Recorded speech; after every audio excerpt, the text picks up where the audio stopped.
over the middle. He's got a man in stride, and walking into the end zone is Josh Fleeks with the touchdown.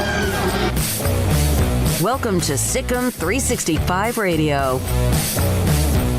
Floater will go for T. Good.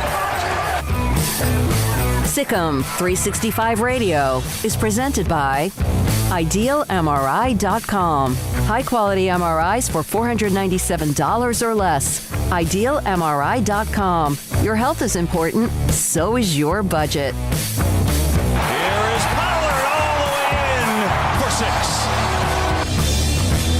The 3 o'clock hour is sponsored by Waco Custom Marketplace. Meats, sweets, Texas treats, and a cut above the rest. 425 Lake Air Drive, Waco. That's what kills you. You sniff, what a night. You pay. What a night for him. Now here's David Smoak, Paul Catalina, and Craig Smoak.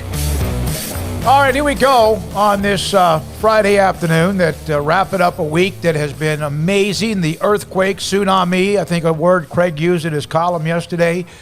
In college football with the eventual and imminent Texas and Oklahoma joining the SEC. It's just a matter of when and how and all the details in between. I do know that the 8 teams that are left, the remnants of the Big 12, apparently have Bob Bowlesby has asked each of them that anything else that is said going forward, at least over the next maybe few hours or day, come through the Big 12 office. And I did see that Texas Tech or Oklahoma State's, maybe Texas Tech's president or maybe it was the AD, released kind of a statement, a little pep rally statement for the Red Raider fans that no matter what, we'll figure this out. I would think that right now, no matter what's being reported, oh, by the way, somebody had breaking news that Texas and Oklahoma were leaving the Big 12.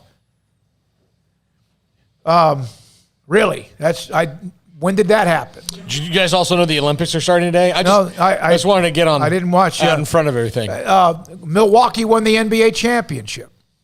So I get the impression, and I'm not going to act like I have all these deep sources, but I have a few, that what's happening right now, as should be happening, and really should be happening in the last 24 hours, everybody is trying to find out what is their value and or brand, if anything at all, with the remaining Power 5 conferences. Not going to be the SEC. So you find out, if you're Iowa State, do you really have an opportunity to hook into the Big Ten or Kansas, or does Texas Tech or Oklahoma State or Baylor and TCU, what Iowa State values, possible connections to the various conferences, and that you might not even get a text back, or you might not get a phone call back, or you might say, oh, really? And I think that's the due diligence. You'd like to have had a little heads up. I do know this. It seems like the mood within that conference call yesterday was apparently somewhat calm. I mean, there's some people pissed. But at the same time, that there are a lot of people not surprised at all that Texas is involved in what they're doing. And, of course, I know that if you're a UT fan, you get tired of hearing it's always UT's fault. But we understand who stirs the drink. But that Oklahoma doing and leaving in a lot of cases around that conference room last night and among the other leaders in the 8 remaining programs was like, man, this is kind of unlike you to do this. And so here we are. And whatever happens from this point forward, they're leaving. It's just a matter of when, and they're going to have to pay for it at some point, and it could be a very awkward next 2 or 3 years. Yeah, I would think so. I mean, I don't really know what to add on to what you're saying there. Yeah, they're leaving and they're gone, and that's going to be official soon enough. And what? Yeah, I mean, that's what I was adding was at the beginning was that I do know that they're reaching out to various conferences to try to find out what of other interest, and they may not get phone calls back. You may not get text messages back. There's going to be a lot of speculation about who goes where and when and how, and in the bottom line, there's going to end up being 64 teams in the Power 5, and they're going to control college football. And I talked to somebody who's a former AD about this. The NCAA is going to lose complete control of the college football playoff. That's just a matter. That's imminent. That's out of a lot that happens. They're out of the picture, and it could be pretty quick. Yeah. Well, I mean, look, Mark Emmert admitted as much the other day in saying that, look, the autonomy or the centralized NCAA model doesn't really work anymore, and it probably needs to be changed. And then we have this. Look, it's changing. It's changing rapidly. And, Autonomy 5 or Autonomy 4 or whatever it's going to be at a 12-team playoff, the NCAA doesn't need to have control over much. I mean, because they're not really doing much right now. So, might as well, instead of spinning your wheels and hoping for the NCAA to change, you might need to throw a wrench in the machine. And when Greg Sankey came out very publicly and is saying the NCAA doesn't do this right, doesn't do that right, does it surprise you that his conference went out and added a couple teams in order to speed along the eventual demolition of the NCAA? No, I mean, I think, the stuff today is the fact that apparently this has been going on for months and months now. I mean, that's kind of the biggest thing is that, Del Conte and Castiglione or whoever have been orchestrating this for months behind the scenes. I mean, I saw that report today. I think that's pretty massive news and not all that surprising because this isn't a deal that you get done in a week's time. I definitely, and I don't think anyone else thought that they left Big 12 Media Days last week and then turned around and were like, you know what? Let's go make a phone call to the SEC. Of course, this has been going on for a while, but now we've got confirmation, or at least it appears so, that, yeah, there's been talks going on for months now. So, I don't know about the NCAA playoff and all of that. I mean, they need to fix the Big 12 first. What does that look like? Is that going to be the message from last night of these teams are going to stick together and go out there and maybe pillage some other teams from the AAC or some other conference? Are they going to potentially go reach out to the Arizona schools as much of a long shot as that might be?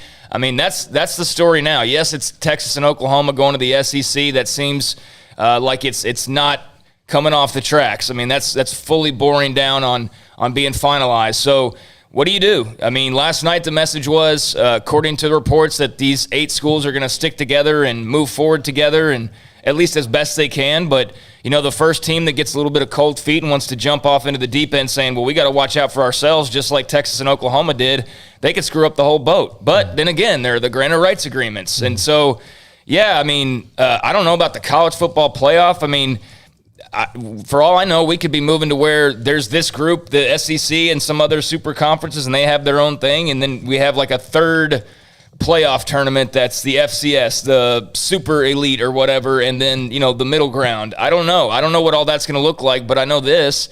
The Big 12 doesn't even know what their conference looks like past this year. So that's kind of the utmost importance. And the direction they take will be fascinating because all it takes is one of the 8 to, like I said, get cold feet and say, we got to make a move for the whole thing to crumble as far as the Big 12 goes. But if they stick together and they truly, don't go behind each other's backs like their 2 former brethren obviously were doing the entire time, then maybe they can salvage something together and keep those 8 teams afloat in the conversation at least. But, yeah, there's a lot of maneuvering that's going to be going on. I can't imagine the phone bills that are going to be coming out of the Big 12 this month. I'll tell you what, we'll hear from Brent Zwerneman. He's going to join us from the Houston Chronicle. He broke the story on Wednesday that both Texas and Oklahoma had reached out to the SEC or vice versa, and it might have been, who knows who made the first call. But I do know this as well, and it was a good text. I just got a text from the 254. Are we supposed to believe that Bowlesby, the guy that worked directly with the SEC commissioner to create the expanded playoff, didn't know about this? Come on, man. What are the 8 remaining teams saying to Bowlesby right now? I'm telling you right now, Bob Bowlesby, this information kicked him between the legs. And let me tell you why. Why then would he get up on the big stage last week at Big 12 Media Days and go into this topic and into this discussion and on various radio shows, including ours, and on various television stations? And he thought, and again, he's wrong, and it could be something that he loses his job. He might always look stupid over this. He had no clue, even if he's working with Greg Sankey. Even if Texas and Oklahoma have been talking about this for 6 months behind closed doors, whatever it is, Bob Bowlesby is a relationship person. You may not agree with that relationship with Baylor or whoever, but this to him probably will never be something he can forget because he sat there in front of us, and who are people who are politicians, some commissioners are.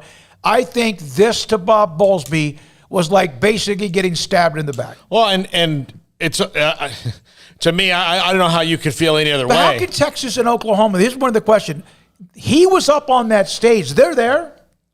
They let him get up on that stage. If you have something going on, you don't want to let the cat out of the bag, but wouldn't you want to let him, like, hey? I can just tell you there's professionally times in my life and career, and sometimes even recently, where you want to tell somebody like, hey, look, I can't give you details right now, but you don't need to say this. Just don't say this.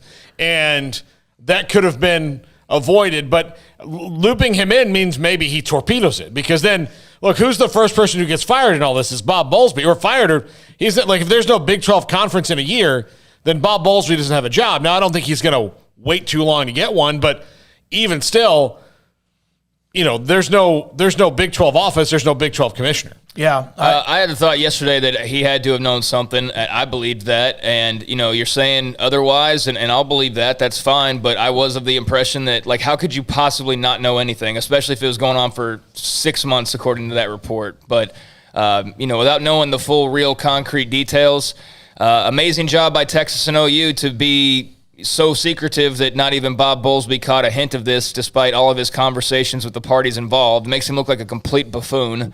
And I would feel like a buffoon if I was him, especially after last week. And, what's just kind of gross about it is I understand Oklahoma and Texas had to do what they had to do, and they had to lie here and say this and here, but it's like what was the point of all these meetings? What was the point of all these hours of meetings about the Big 12 and about the conference and its future? And, like, the whole time, these hours of meetings that you were having, two of the people that were probably sitting there and had opinions and were saying this or that, just the whole time knew they weren't even going to be a part of it. Like, that's just so foul. And I'm not mad at OU and Texas. I know a lot of people are, and rightfully so. I just think that's gross. I think it's underhanded, but I also know that's business. So I to an extent, I can't even fault them for it, because they were just sneakier than everybody else, And I don't agree with how it went down. I do think it makes Bowlesby look like an idiot, but I don't think he could have known and then just operated like normal, because there would have been a revolt from the other 8. And no matter how powerful Oklahoma and Texas are, if he has any desire to be involved with the Big 12 moving forward, he couldn't have made a move like that, because he would have been out in 2 seconds. He'd be out right now if that would have been the case. So, I don't know how they kept it so under wraps, other than just being really good at being secretive. I don't know why they felt the need to put everybody through the charade of the last year of just meetings and plans and what's this going to look like. And well, A&M did. Right? A&M didn't really put him through a charade. Really. They let everybody know that they let everybody know. Like, listen, we're like they had agreed much earlier, though. They played in the Big 12 after it was known they were going to the SEC. Yeah, I understand. And Oklahoma and Texas might be doing that this year, right? Right, but they didn't let. I mean, this only came out because somebody reported it. Brent Zwerneman put it out. Otherwise, we wouldn't even know about it right now. No, but A&M had been talking to the SEC for a lengthy amount of time. So what happened that didn't happen like the day before they announced it. Well, so remember the AD Bill Byrne was the year before was very pro Big 12. And so when A&M was like, yeah, Nebraska and Colorado, you guys got a great idea. We're going to go to the SEC. Bill Byrne put the kibosh on it. And then A&M stayed stewing for the next year. And then when Bill Byrne went to Europe for a month-long vacation, they got together and said, listen, this guy's not speaking in our best interest. We're going to the SEC. Here's the deal they offered us last year. We're taking it. We're gone. And Missouri's coming with us. And that's basically what happened. They had to get Bill Byrne out of the room because he put the kibosh on it. But A&M, I think, was pretty upfront the whole time, is that they were unhappy. But to your point, yeah, they had to have at least initial conversations that people weren't aware of to at least get the ball rolling. I get that. But this is like pretty much official already. Like, this isn't, no, they're not. Oh, hey, we're expressing our intention. I mean, that's how they're phrasing it. But, I mean, basically we're just waiting for ink to dry at this point. That's all. So it's a little bit different in that regard, because I do think A&M was a little bit more out in the open and maybe misremembering. But, yeah, a lot of wasted time. A lot of wasted time for a lot of people. But I know that the two parties involved, they don't care, and that's why they're making the move that they are. And, from their standpoint, I get it. I just think you could have probably handled it differently. I think the fact that there have been meetings involving the upcoming television or lack of an extension of television, a lot of those meetings that have been out there, and same people who are leaving, two of the people leaving, Texas and Oklahoma, were a part of those meetings. And also, hey, and listen, when it's now you wonder, and I don't know if this is anything that makes any sense or not, but ESPN runs the Longhorn Network. ESPN runs the SEC Network. ESPN also runs the Big 12 Network. Now, Fox is involved in certain ways as well, and CBS with various conferences.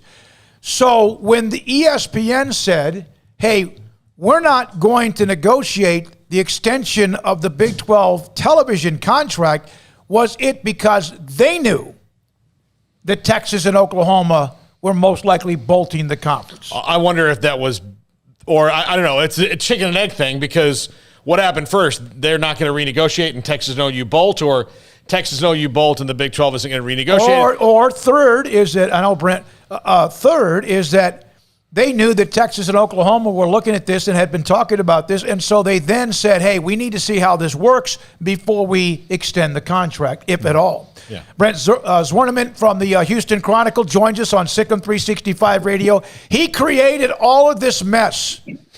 He is completely to blame on Wednesday with his blockbuster, stunning story that Oklahoma and Texas are headed eventually, are talking to the SEC. Brent, have you ever been through the last type of 48 hours maybe your phone or whatever has experienced?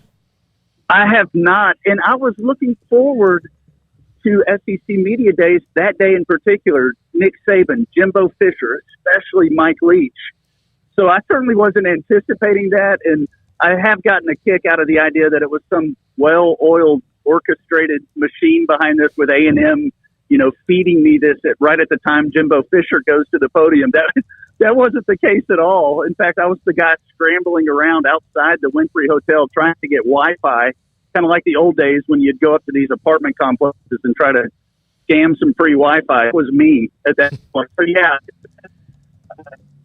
deal on the timing on that front. I would have preferred it to have been next week when I'm in the dog days again and looking for something to do, but I certainly wasn't going to ignore it when it came down the pipe either. So, Brent, Ross Bjork made his point pretty clear the other day that their intention was to be the only Texas team, the SEC. That's why they left in the first place. That's why they made such a big deal of this. It does not appear that they have a whole lot of support. So how do they make this work for them moving forward, seeing as they're going to be mad because Texas is coming? They need to appreciate how much money they're going to make with the renewing of the rivalry was my first thought. And I did see early on people were saying, well, they're going to have, you would have to have 11 of 14 yes votes to admit the two programs at that point. And there was some talk, people were saying, well, Missouri might, Arkansas might, LSU might. I didn't get that impression at all early. My thought from those programs, from those universities, was that they felt like this was going to be best for the SEC overall as the first 16-team super conference, and so that it would indeed be at minimum a 13-1 vote and maybe in the end here a 14-0 vote, with the idea of A&M realizing that, adding the old rival that they haven't played in a decade, that would be by far their biggest moneymaker every year, might in the end be an okay thing for the program, especially as they look for different ways to make money, with NIL and the expansion of the playoffs, which I thought that also played a big role, obviously, in Texas and Oklahoma deciding to make that move because they feel like they could still have those chances to make the playoffs as a member of the SEC. So, yeah, it's been kind of nuts the past 48 hours. Brent, had you even had any type of crumbs along the way that led you to believe that something was cooking, or was this kind of just out of complete nowhere? You had heard little things that y'all know how it is, and how it's been since about 2009. You always hear little things. But, I've pointed out lately that just kind of with the idea of combating the idea that A&M was sitting there feeding me, this all stemmed from, it was 10 years to the day that then Texas A&M President Arbo and Lofton stepped out of the Regents meeting at A&M on the A&M campus and said, the Big 12 is in a state of uncertainty. Well, this story broke 10 years later to the day, and it all ties together because in the previous days, I had reached out to all these longtime contacts I had across leagues, not just the SEC, Big 12, some of these people I used to deal with in the old days, ones I've kept in touch with over the decades. So it stemmed from that. So, if you say, you hear things along the way, sure, but I didn't really think it was legitimate until I was flat out told it was legitimate while researching those other stories. Brent Zwerneman from the Houston Chronicle with us. SicEm365 Radio busted the story on Wednesday. And so let's get to the facts. We know about the grant of rights. The Big 12, they had their conference call last night. I think they're going to stick to their guns.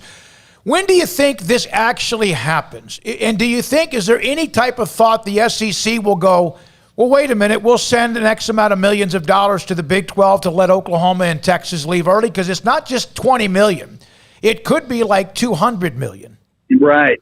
Yeah, and my initial gut reaction when all this first started coming down was, and it was from the discipline of a decade ago and seeing A&M go through this, and then Missouri along the way, was that A&M, when they first were leaving the Big 12 to go to the SEC, the idea, and I know y'all remember this, it was going to be, they would enter in a couple years, that they would be in the Big 12 for the next couple years and then enter the SEC. Well, that quickly accelerated when everybody realized how awkward it would be, how weird it would be to have this lame duck program as part of your league that planned to leave. And so things accelerated. Next thing you know, within a year, A&M is officially joining the SEC and playing an SEC schedule in 2012. I could see that happening in this situation because everything is negotiable in that sense. I probably like to keep things together through 2025. But then on the flip side, you say, okay, these 8 remaining teams, if they have options, say with the Pac-12 or so forth, to make their own super conference, then hey, why not jump on it and get a deal done and get these things moving along? So that would be my gut feeling. I don't have any insight on that, but having seen it played out a decade ago, I could certainly see that situation happening again in this case. We were just talking about it before you got on the air. A&M was a lot more public with their disgust of what was going on, and tried one year and it didn't really go, and then the next year finally were able to pull the trigger. What are the biggest differences you see between A&M leaving the SEC and Texas and OU doing it?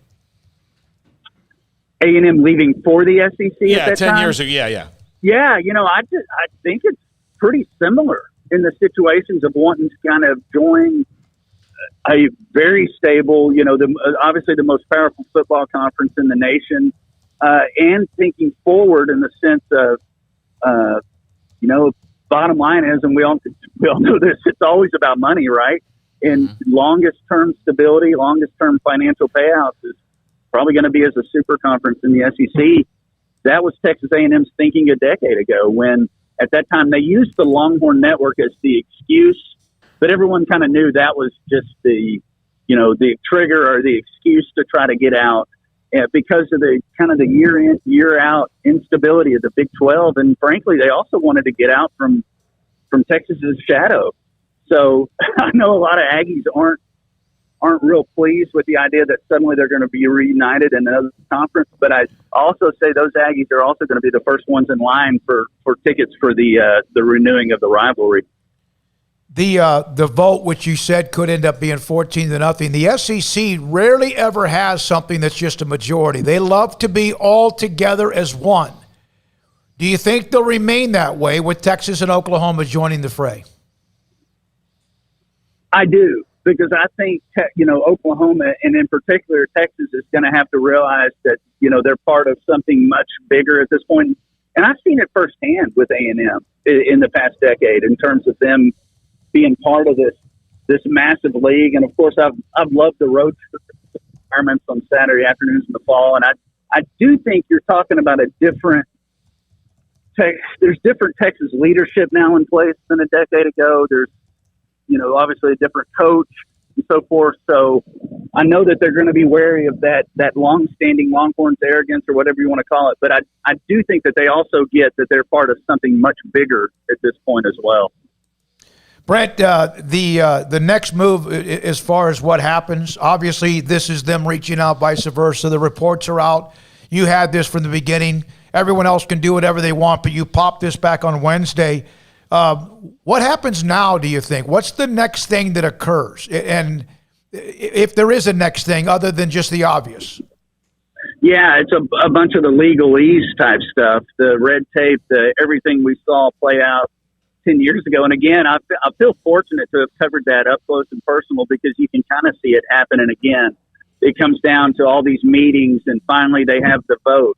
And then from then it becomes a formality, and you might have the threat and the threats of lawsuits and litigations, which y'all are familiar with from 10 years ago. That's right. And then at some point they kind of realize, well, there's really not a whole lot we can do about this. And maybe they feel, some lawmakers and some who are adamantly opposed to this, even from the Longhorn side, will feel like there's some things that can be done. But I just feel like this train is kind of too far down the tracks. And that's why in the original story, it said that my insider had said that this could happen. The announcement could happen even within 2 weeks of that time. So it was pretty far down the road already at that point. Brent, thank you very much. Appreciate it. Incredible job with what you did back on Wednesday. And I know that's got to be one of those where you're like, okay, send, submit, send. What do you do? And you just triple check, and you're a pro. And great job creating what has been the biggest story basically in sports in a week that the Olympic Games are going on. Thanks for your time. Yeah, you bet. I appreciate it. I'm glad I have a boss who quadruple check me too, so I felt pretty good by the time we hit send. Y'all, thanks for having me on. All right, that's Brent Zwerneman. His actual name completely spelled out on his Twitter feed. Covers A&M and more for the Houston Chronicle. I'm surprised that Paula didn't get the joke. I said the evil reporter who started all of this crazy. That's a joke. That's just a joke. I mean, it's. Hey, what Abraham Lincoln said to, oh my gosh, and now I'm forgetting her name, the lady who wrote Uncle Tom's Cabin, when he met her, was, "You're the little lady who wrote the little book who started this big war." That's kind of maybe how Brent might feel today. Although he didn't start the war, he just reported on it, and it's so strange that this continues to happen to me. I mean, I get it. I keep hoping. I guess I'm naive, and I've never found myself to be naive, but I just keep hoping that it'll stop, but it's not going to. Until they get to what they really, all these power schools, what they really, really want, it's not going to stop. Yeah, no, and it's there's going to be something else, because guess what?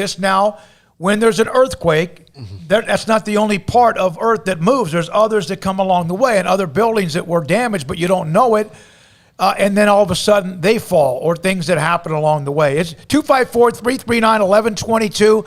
Your phone calls, your text messages, the chat room on YouTube fired up. And one of the questions, and we'll get to this in the next segment, as a Baylor basically related show, what we have loved this week, at least me, I could speak for me, is I absolutely love that we've heard from so many cross sections of the country when it comes to college football fans who maybe 2 or 3 days ago didn't know we existed. And we love your feedback, all of it. The good, the bad, the indifferent, the ugly, the sarcastic.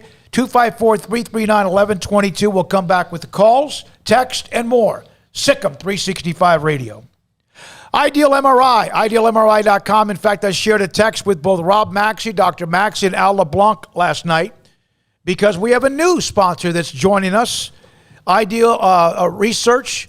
And remember I told you about the fatty liver disease, that Ideal MRI can do the screening for that? And I had that particular, appointment.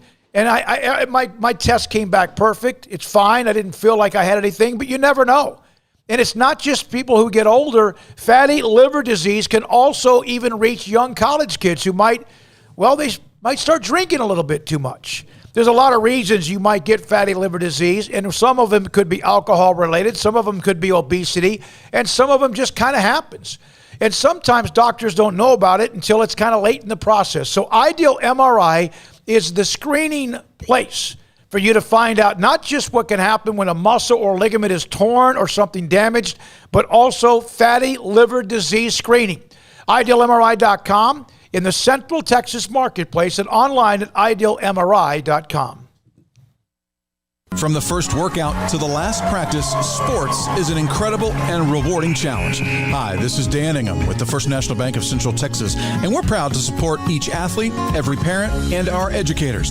From families, small businesses, to the biggest industry, we're here to help. With remarkable products like our free First mobile app, we've got banking ideas that fuel big dreams. That's the First National Bank of Central Texas. Familiar faces making local decisions. Member FDIC, Equal Housing Lender.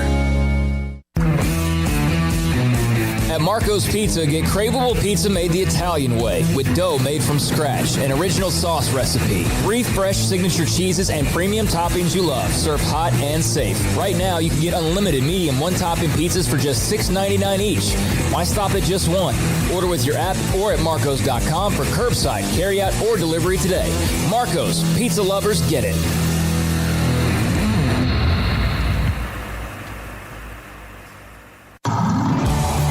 It's time to fire up the grill, heat up the oven, or get that deep fryer going to enjoy the top quality products at Waco Custom Marketplace. Order 30-pound sacks of live crawfish by 6 on Wednesday. Pick up on Friday afternoon after 2 or Saturday. Enjoy the weekend. 30-pound sacks of live crawfish available right now for $4.25 a pound. Find all the crawfish boil ingredients you need, including red beef potatoes, sausage, corn cobettes, and Louisiana boil seasoning. Make your order for live crawfish by Wednesday at 6. Pick up on Friday after 2 or all day Saturday, and enjoy the weekend. Waco Custom Marketplace, your home for fresh baked kolache, cinnamon rolls every day. Butcher shop to cut your steaks the way you want. Fresh seafood, summer sausage, boudin, house-cured and smoked bacon, spices, seasonings, soup mixes, and more, and weekly gift boxes for any occasion. Waco Custom Marketplace, 425 Lake Air Drive in Waco, or WacoCustomMarketplace.com. At Baylor University, students find their place to shine. They're faithful friends and inspirational leaders. They're championship teammates and independent thinkers. They're on the cutting edge of high tech and in the halls of history. If you want to make the world a brighter place, you can. And if you want to shine in your own way, you can. The spark you need is already inside you. Bring it to Baylor, where lights shine bright. Make this the summer sales event is going on now at Allen Samuels. If you want sport and luxury, you gotta drive the new 2021 Chrysler 300S, where you can get up to $5,500 in total values or 0% for 72 months, plus $2,000 in bonus cash and no payments for 90 days. Allen Samuels, 201 West Loop 340. Come by, let's be friends. See dealer for details. All offers have credit requirements. Stepping into the boots of a U.S. Army officer can add confidence and leadership skills to your son or daughter's career path. See all the things they can achieve in our boots at GoArmy.com. U.S. Army Waco Recruiting Company, 254-598-8131 or 254-776-1543. This is SicEm365 Radio. Text us at 254-339-1122. The SicEm365 Radio text line is sponsored by Riverbend Liquor and Wine, with the most extensive variety of craft beer in Waco. A hidden gem on Lakeshore Drive and 19th Street. All right, here we go. Dak Prescott, by the way, met with the media at Oxnard at Cowboys training camp. We'll try to get a little bit of that to you, or some things that he mentioned today. But he did say he would not be against playing some games during the preseason, which, of course, starts for them in Canton against the Pittsburgh Steelers. Yeah, I got a little break in something here. It's not conference news, but it is Baylor talking for the first time about what's going on right now. President Linda Livingstone, and Athletic Director Mack Rhodes. Dear Baylor family, as many of you are aware, news broke this week of an alleged change in the Big 12 Conference membership, linking UT and OU with a possible move to the SEC, and I'm paraphrasing the terms here. But since that time, we've heard many of you express concerns about the uncertainty of our conference and the potential impact on Baylor University, a concern we share with you. Goes on to say they understand the significance and urgency of this matter as conference membership impacts not only Baylor, but Waco, the state of Texas, and beyond. Affiliation in a conference has a power to greatly enhance an institution's academic and athletic national standing and visibility while also expanding academic and research opportunities, blah, blah, blah. So basically, it's important to be in the Power 5 is what they're saying here.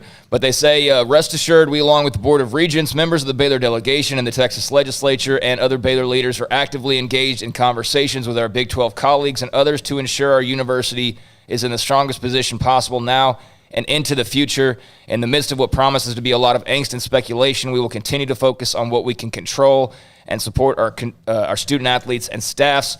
And as the landscape of college athletics continues to change, we maintain an unshakable belief in the strength and resiliency of Baylor and the Baylor brand. And then it says, thank you, and basically promises to, continue moving forward with a Christian mission and competing, at a high level academically and athletically. That's from Linda Livingstone, school president, athletic director, Mac Rhodes. So basically just acknowledging that, yeah, we know it's out there. We know people are nervous, but hey, we're working on it. That's how I read that. How about you guys? I saw Texas Tech, and I think Oklahoma State have something, one of the two, late yesterday evening as well. Okay, here we go. 254-339-1122.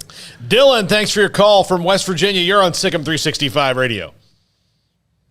Hi, I just read a report that Kansas and Iowa State is they're set to call the Big Ten to join the conference. Yeah, Dylan, I wouldn't be surprised, and thanks for your call, that would happen. I think that's the most natural fit for them should the Big 12 essentially dissipate here in the next year, because it's regionally a lot easier fit. They're both pretty good basketball schools. The Big Ten's a great basketball conference. I don't think the Big Ten's going to, kick up a lot of fuss about, their overall football history, although Iowa State's really good right now. But I do think that, for those two teams, if that's where it goes, I think that's the best fit. Yeah, the ACC would make some sense, I think, with West Virginia. I mean, that seems like it would have been their more natural fit this entire time anyways, quite frankly. So I could see that. But, the Big Ten as well. The Big Ten's going to love KU's basketball brand if that's what they bring into the fold. Football will be another thing entirely. That'll drag things down a little bit, no doubt about that. But, that makes sense. I'm looking around, though, to your point, and I see – kind of what's been going on all day. Lots of rumors, lots of like, hey, this could happen, that could happen. I do not see any official report just yet on West Virginia and Kansas in the Big Ten, but certainly lots of speculation, and that's a move that would make sense. And, much like Baylor and TCU and Texas Tech right now are looking around and going, all right, do we stick together? Do we split up? Like, how does this all work? Oklahoma State's kind of on an island by themselves for the first time in a long time now, and Kansas State very well may be as well, because of the fact that Kansas will, likely be a much more attractive partner with their basketball program. Everybody has to do what they may be complaining about, that Texas and Oklahoma was selfish, if in fact that's what they think, but every one of the 8 remaining teams, they need to get their own life wrapped first. What is their value? Who has any interest in them at all, if anybody? And then react along the way. And they say, hey, keep everybody up to date. I don't know if that's going to happen, but I do think you could have 6 different angles from 8 different teams. And here's the thing with the buyout, the buyout only matters if everybody sticks together. Right. If you're one of these 8 teams and you want this money from Oklahoma and Texas, and I believe it when I see it, because, I have no faith in the Big 12 and their leadership. I do think that they would probably enforce these penalties as well they should. They would be morons not to, but again, who are we talking about here? We're talking about the Big 12. So, I think, if you're really in need of that money, or that's something that's going to be poured to you, and that's a big chunk of money that's not just going to fall from the sky ever again, then yeah, you have to stick together. But the moment one team decides that they need to pull a Texas and OU, and that Big Ten offer or that ACC offer, whatever it could be, happens, well, they're out of the mix. And then you wonder if it's like pulling a loose string, and then just the whole thing unravels, or is that just going to remain a loose string, and those 8 can hold that towel or that sheet or whatever together? But if somebody pulls at it, that whole thing could just come unglued. There are 200, this is from the 210, I think that's San Antonio. There are 200 million reasons for the remaining 8 to stay together and try to add Brigham Young plus 3. And I know that there are, I've counted. I think I've seen like 17 different programs that fans are saying who could be added to the Big 12. That's a crapshoot. It's like a dartboard. It's like pin the tail on the donkey. There may not be any of them, but they have to be interested too. and some of them make sense maybe more than others. It will be a fun next few days. Like the way you hear about, what if they just get Arizona and Arizona State to leave the Pac-12? I don't know why anybody would leave from a Power 5 to come to the Big 12. You have to be a non-Power 5. So there's all these speculations. Like, fans want the Big 12 to do. Well, Paul, Oklahoma and Texas just did it. No. I'm saying, why would you want to come to the Big 12 from a Power 5? Yeah. So, with Texas and Oklahoma gone, the value is just not the same. Yeah. So again, why would you want to leave your conference? We don't know how they may feel. Well, here's the thing, and this is what I wanted to get to. That's a good point, but it's not impossible. Here's the thing: they're not a Power 5 now, even with Oklahoma and Texas gone.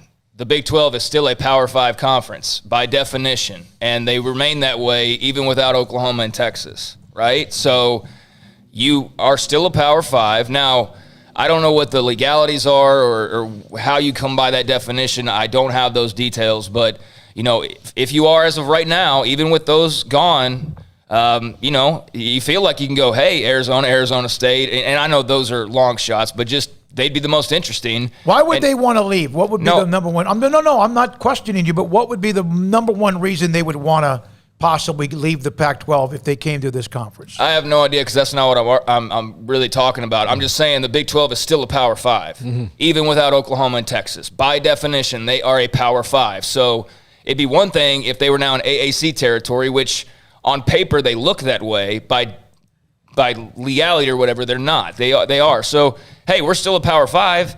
You've been in the, I don't know what your pull would be. That's for Bob Bowlesby to finally earn his paycheck and figure out that, not me. But yeah, I don't know.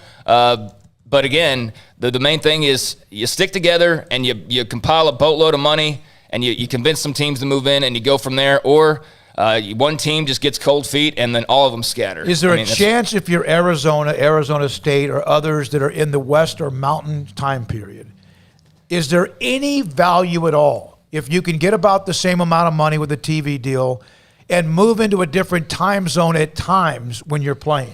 I mean, that would be one of the things. I mean, that's minimal. That's the best point I've heard so far, other than the fact that, the leadership and the way the conference works, it just, it would scare me off. And you've already heard that their TV deal isn't that attractive. So, I think that's all going to be discussed. All right, let's go to one more call before we go to Grayson. Antoine in Oklahoma City, thanks for your call. You're on SicEm365 Radio. Hey, I was just wanted to say, I don't really see that big of a problem with this move. To be honest, I think out of all the schools, Oklahoma State's got an option because, they should be trying to go anywhere, and I don't know. I just think they should just get rid of the Big 12 at this point. What's the point in saying that? You bring these other schools in, hell, is the Big 12 really even going to matter if you try to bring some of these other, colleges from other schools? They're not going to be as relevant, except for like Kansas in basketball. That's all I got to say about that. Kansas in basketball and Baylor just won the national championship. I know that Kansas has the brand when it comes to that as well. Yeah, that's a good point. Oklahoma State, Texas Tech, various schools have to also be considered when it comes to who they are and what they do and where their academic standing is. Believe me, the Big Ten waited a long time with Nebraska. And I'm still not so sure they're all that thrilled that they're there, because it's not like they're one of the highest academic institutions. What do they call that term? The American Association of Universities. Yeah. By the way, my friend Kyle Cornish did text me the three schools that are AAU schools in the Big 12 are Texas, Iowa State, and Kansas. Texas, Iowa State. And the AAU thing is a big deal to the Big 12. It is to the Big. It is. And they had to kind of cough and turn their head and hold their nose, I think, when Nebraska was accepted, when it comes to that part of it. Well, the reason to stick together would be the money that we were just talking about. The gigantic chunk of change that Oklahoma and Texas, as of right now, will owe the Big 12, talking 9 figures, right? $100 million something or whatever they would end up paying, at least 8 figures, if not 9 figures. So that's why right now you would, or a big part of the reason why you would want to keep this thing together is to get that massive chunk of money that will be headed your way as a result of the two schools leaving. And that's significant money. That's not just like, oh, here's a few million. No, it's like double-digit millions heading your way after a pandemic year. So, and the fact that, like I said, you are still in a Power 5 technically, And if you feel like you can add 2 or 4 teams and remain that way, even though your playoff odds are not going to be nearly as good as they were previously, then at least you're still keeping your head above water rather than, going down with the ship. But I'm with you, at least as far as the Big 12. I was advocating yesterday, just blow it up already. But then you do take into account, Oklahoma State would have a spot. Well, good for Oklahoma State, but TCU might not. So TCU has interest in wanting to keep the Big 12 together because they might not have. And Baylor, same thing. Iowa State, same thing. Kansas State, same thing. I mean, Oklahoma State might have an option, but the others don't necessarily have one. So I think this is all going to boil down to not necessarily the Big 12 sticking together, although that's going to matter, but it's really going to matter of who gets what offer from who and when during this process. Take a call? Okay, I'm sorry. One more. All right, Patrick from Virginia. Actually, from Houston, sorry. Patrick from Houston, you're on SicEm365 Radio. Yeah, thanks for reminding me. I got to change my phone number. I appreciate that, guys. No, this is kind of first off, I just started watching the show with you guys. Great stuff, especially over the past few days. But kind of a two-pronged question. First, do you feel like there's any kind of benefit of having TCU and Baylor as maybe a package, just because you have that rivalry, you have that connection, and as much as I hate to say it, the enemy of my enemy, with referring to Texas and Oklahoma leaving as my friend, I feel like they're better together.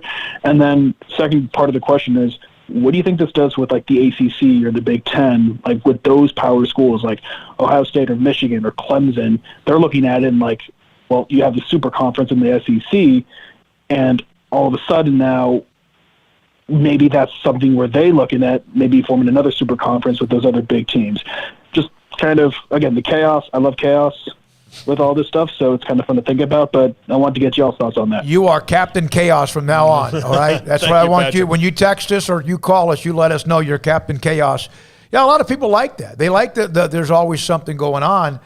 The Big 12, the rivalry between TCU and Baylor may be a pretty big deal for TCU and Baylor, but other than around the country, it doesn't bring anything. It doesn't. That's just reality.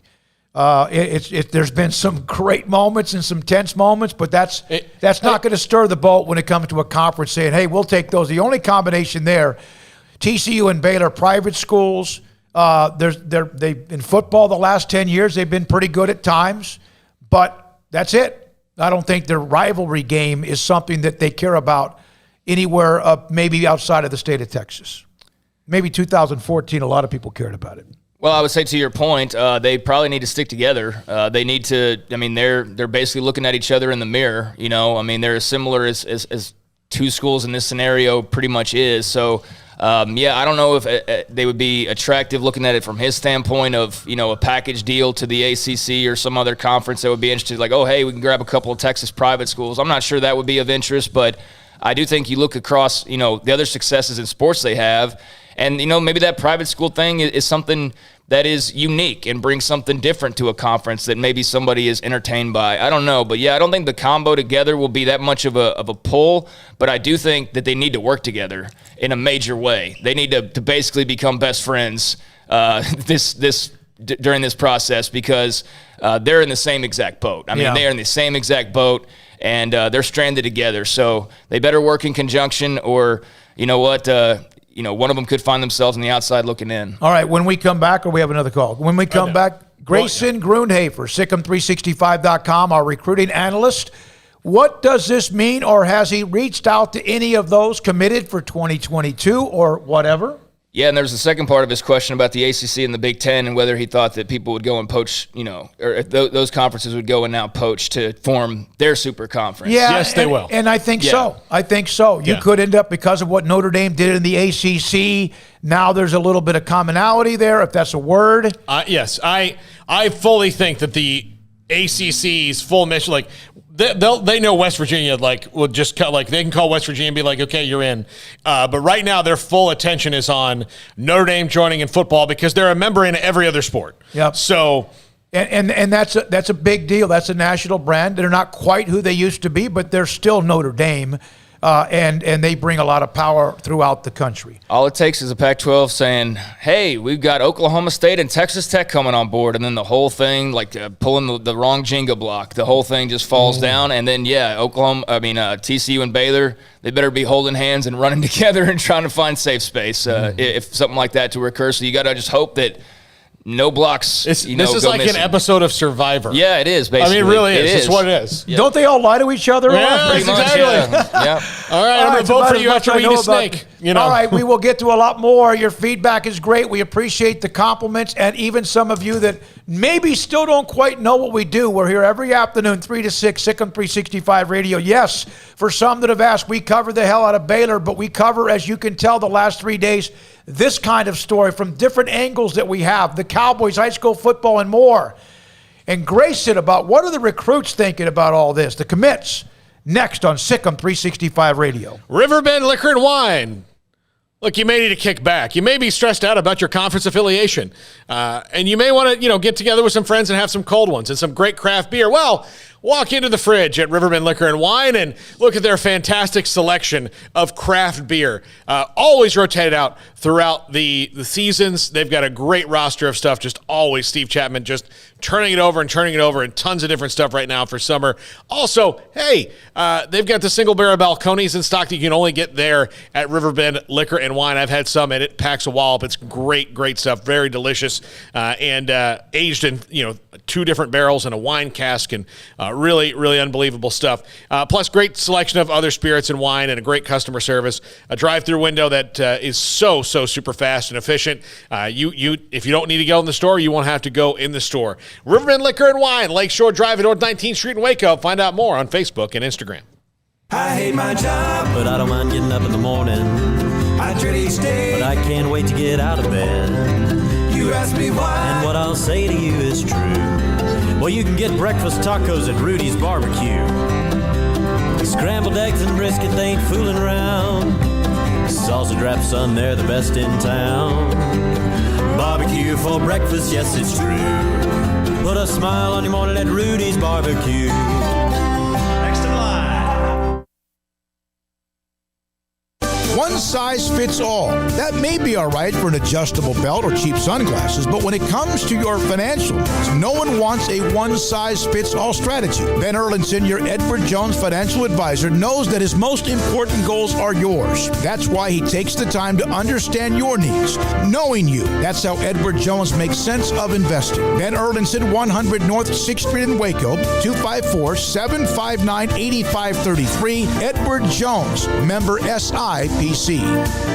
Payments for qualified buyer with $4,000 at 2.9%. TTL extra. See dealer for details. The road is waiting. Explore America and save during the summer savings event at Richard Carr. Savings like a 2015 Nissan Altima for $159 a month, a 2015 Infiniti QX60 for only $243 a month, or a 2015 Ford F-150 for only $393 a month. At Richard Carr, 100% credit approval is always the goal. Log on or get here now and save in the summer savings event at Richard Carr. At Richard Carr, we give you more.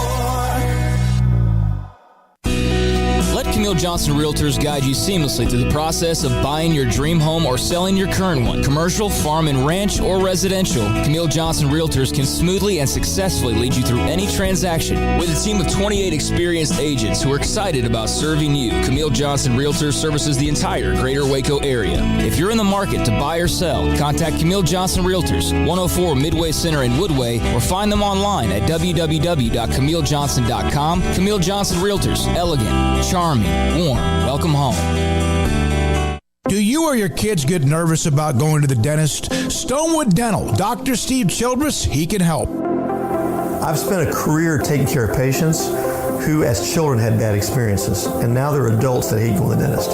If I get a kid at 3 years old and they come every 6 months and it's a happy experience, it's normal for them. Now they have an accident at 6 or 7 or 8 at school. Now they have a broken tooth or a trauma, and they have to come here. They're used to lights, they're used to water in their mouth, they're used to experience, they already trust us. It's amazing what we can do with that kid without it being a negative thing. But if I see a 6 or 7 or 8 year old that's never been to the dentist, and now they have a trauma or an unfortunate unexpected toothache, it's harder to do that for that kid and it not be somewhat of a negative experience. So bottom line is I try to teach kids and adults and teenagers and everybody, the way I'd want my family treated, which is where it's a necessary part of life. You just take care of it. It doesn't have to be that big a deal. Learn more, stonewood-dental.com. After my first car accident, I feared the biggest damage would be to my wallet. I expected a mountain of bills and a long, drawn-out process. But my Texas Farm Bureau insurance agent was there when I needed her and helped me get back on my feet and in my car in no time. Instead of a hassle, I got reassurance and a quick recovery. Stop by and see our agents at one of our 3 McLennan County locations. Coverage and discounts are subject to qualifications and policy terms and may vary by situation. Welcome back to SicEm365 Radio. It's time for our weekly segment with Grayson Grundhafer of SicEm365.com. Brought to you by Pioneer Steel and Pipe, where customer service is their main focus, and best in metal, steel, and pipe for large or small projects, with 2 locations in Waco and Bryan. Family owned and operated since 1943. For many of you, if you did miss the opening segment we had with Brent Zwerneman from the Houston Chronicle, we're going to probably re-rack that sometime later in the show. And also, U.S. Olympic track sprinter 400-meter Will London III of Baylor University will join us in Waco High. Will join us. We'll have his interview from earlier this week. Grayson Grundhafer, SicEm365.com. Grayson, every time I thought about texting you or asking you something, I said, well, I'll have you Friday. What is the reaction, or how much of a reaction have you received from those who have committed to Baylor for the class of 2022 and or others who are being recruited by Baylor? Yeah, I think that right now the reaction is just kind of my perspective on where recruits are at right now is I still think it's kind of a wait and see mode. And I think that's the same way with kind of everyone that's covering this entire situation, because it'd be easy to overreact and go ahead and make kind of a rash decision or have a rash opinion on it. But in truth, we don't exactly know what is actually going to happen over the next few weeks or few days. So I think it's still a wait and see process. I know once things become official, there's going to be a lot of conversations that are going to need to be had with recruits, with coaches, and honestly just trying to figure out where does Baylor fit in to this whole college football landscape, because it's ever changing. Grayson, have you talked to a lot of recruits about this yet? Not a ton, because I think that it's kind of one of those things where I think it's more of a, man, like, what's going on type situation. Not really they're for sure going to be not in the Big 12. The Big 12 won't exist, or there won't be a conference that Baylor's going to be in. I think that's kind of where everyone is sitting right now. So it's not really like a reaction of, Baylor's for sure out, because the facts just aren't there quite yet. So I think that's kind of where the minds of recruits are currently at, just trying to wait and see what's going to end up happening. So, Grayson, when we recorded our podcast earlier this week, obviously this news had not dropped. It would not drop until a day later. So that's just – we'll have lots to talk about next week for sure. But, I mean, we've been giving our opinions for the last couple of days on this. What was your initial reaction when you heard the news about Texas and Oklahoma? I mean, truthfully, guys, the first thing that came to my mind about this entire situation was honestly the fact that over the past, I mean, how long has it been since A&M left the Big 12? I guess 8 years, something along those lines. All we've heard for the longest time is Texas and Texas fans complaining about A&M leaving the conference, or Nebraska leaving the conference, or Missouri, or whoever. And so it's just really kind of one of those situations that I find very ironic that now, Texas and Oklahoma are making this decision to leave the Big 12, really left the other members of the conference in the dark about this entire situation as well. I mean, it just seems like very shady business. I know I've seen numerous reports that A&M was kept out of the loop on the SEC side about these conversations that were going in and out with Texas, because obviously A&M is probably going to be the lone school that votes no on the SEC's vote for those schools to get into the conference. So I just find it all very interesting, very shady, and also just one of those things that college sports is changing, guys. College athletics is changing. We've seen it with NIL, and we're just continuing to see, it just seems like money trumps everything at this moment.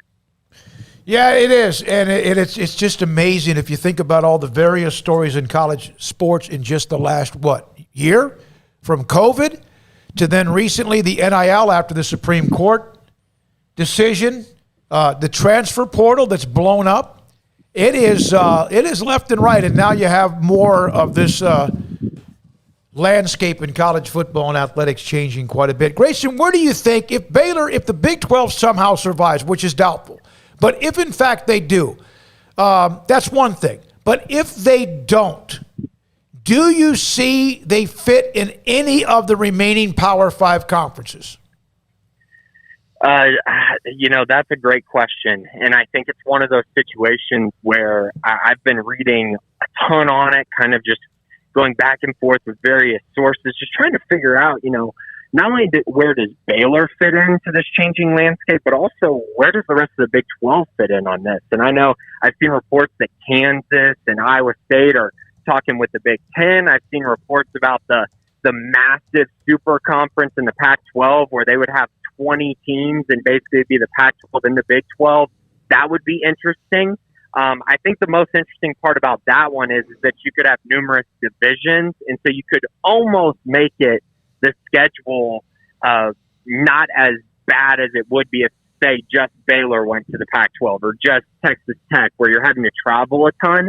If they took the whole conference to the Pac-12, that might change some things. So that's an interesting one. I think for me, based on kind of my understanding of Baylor's culture and kind of my feel for, the environment that they'd be going into with the various conferences, I do feel like Baylor would probably fit in best in a conference like the ACC or maybe the Big Ten.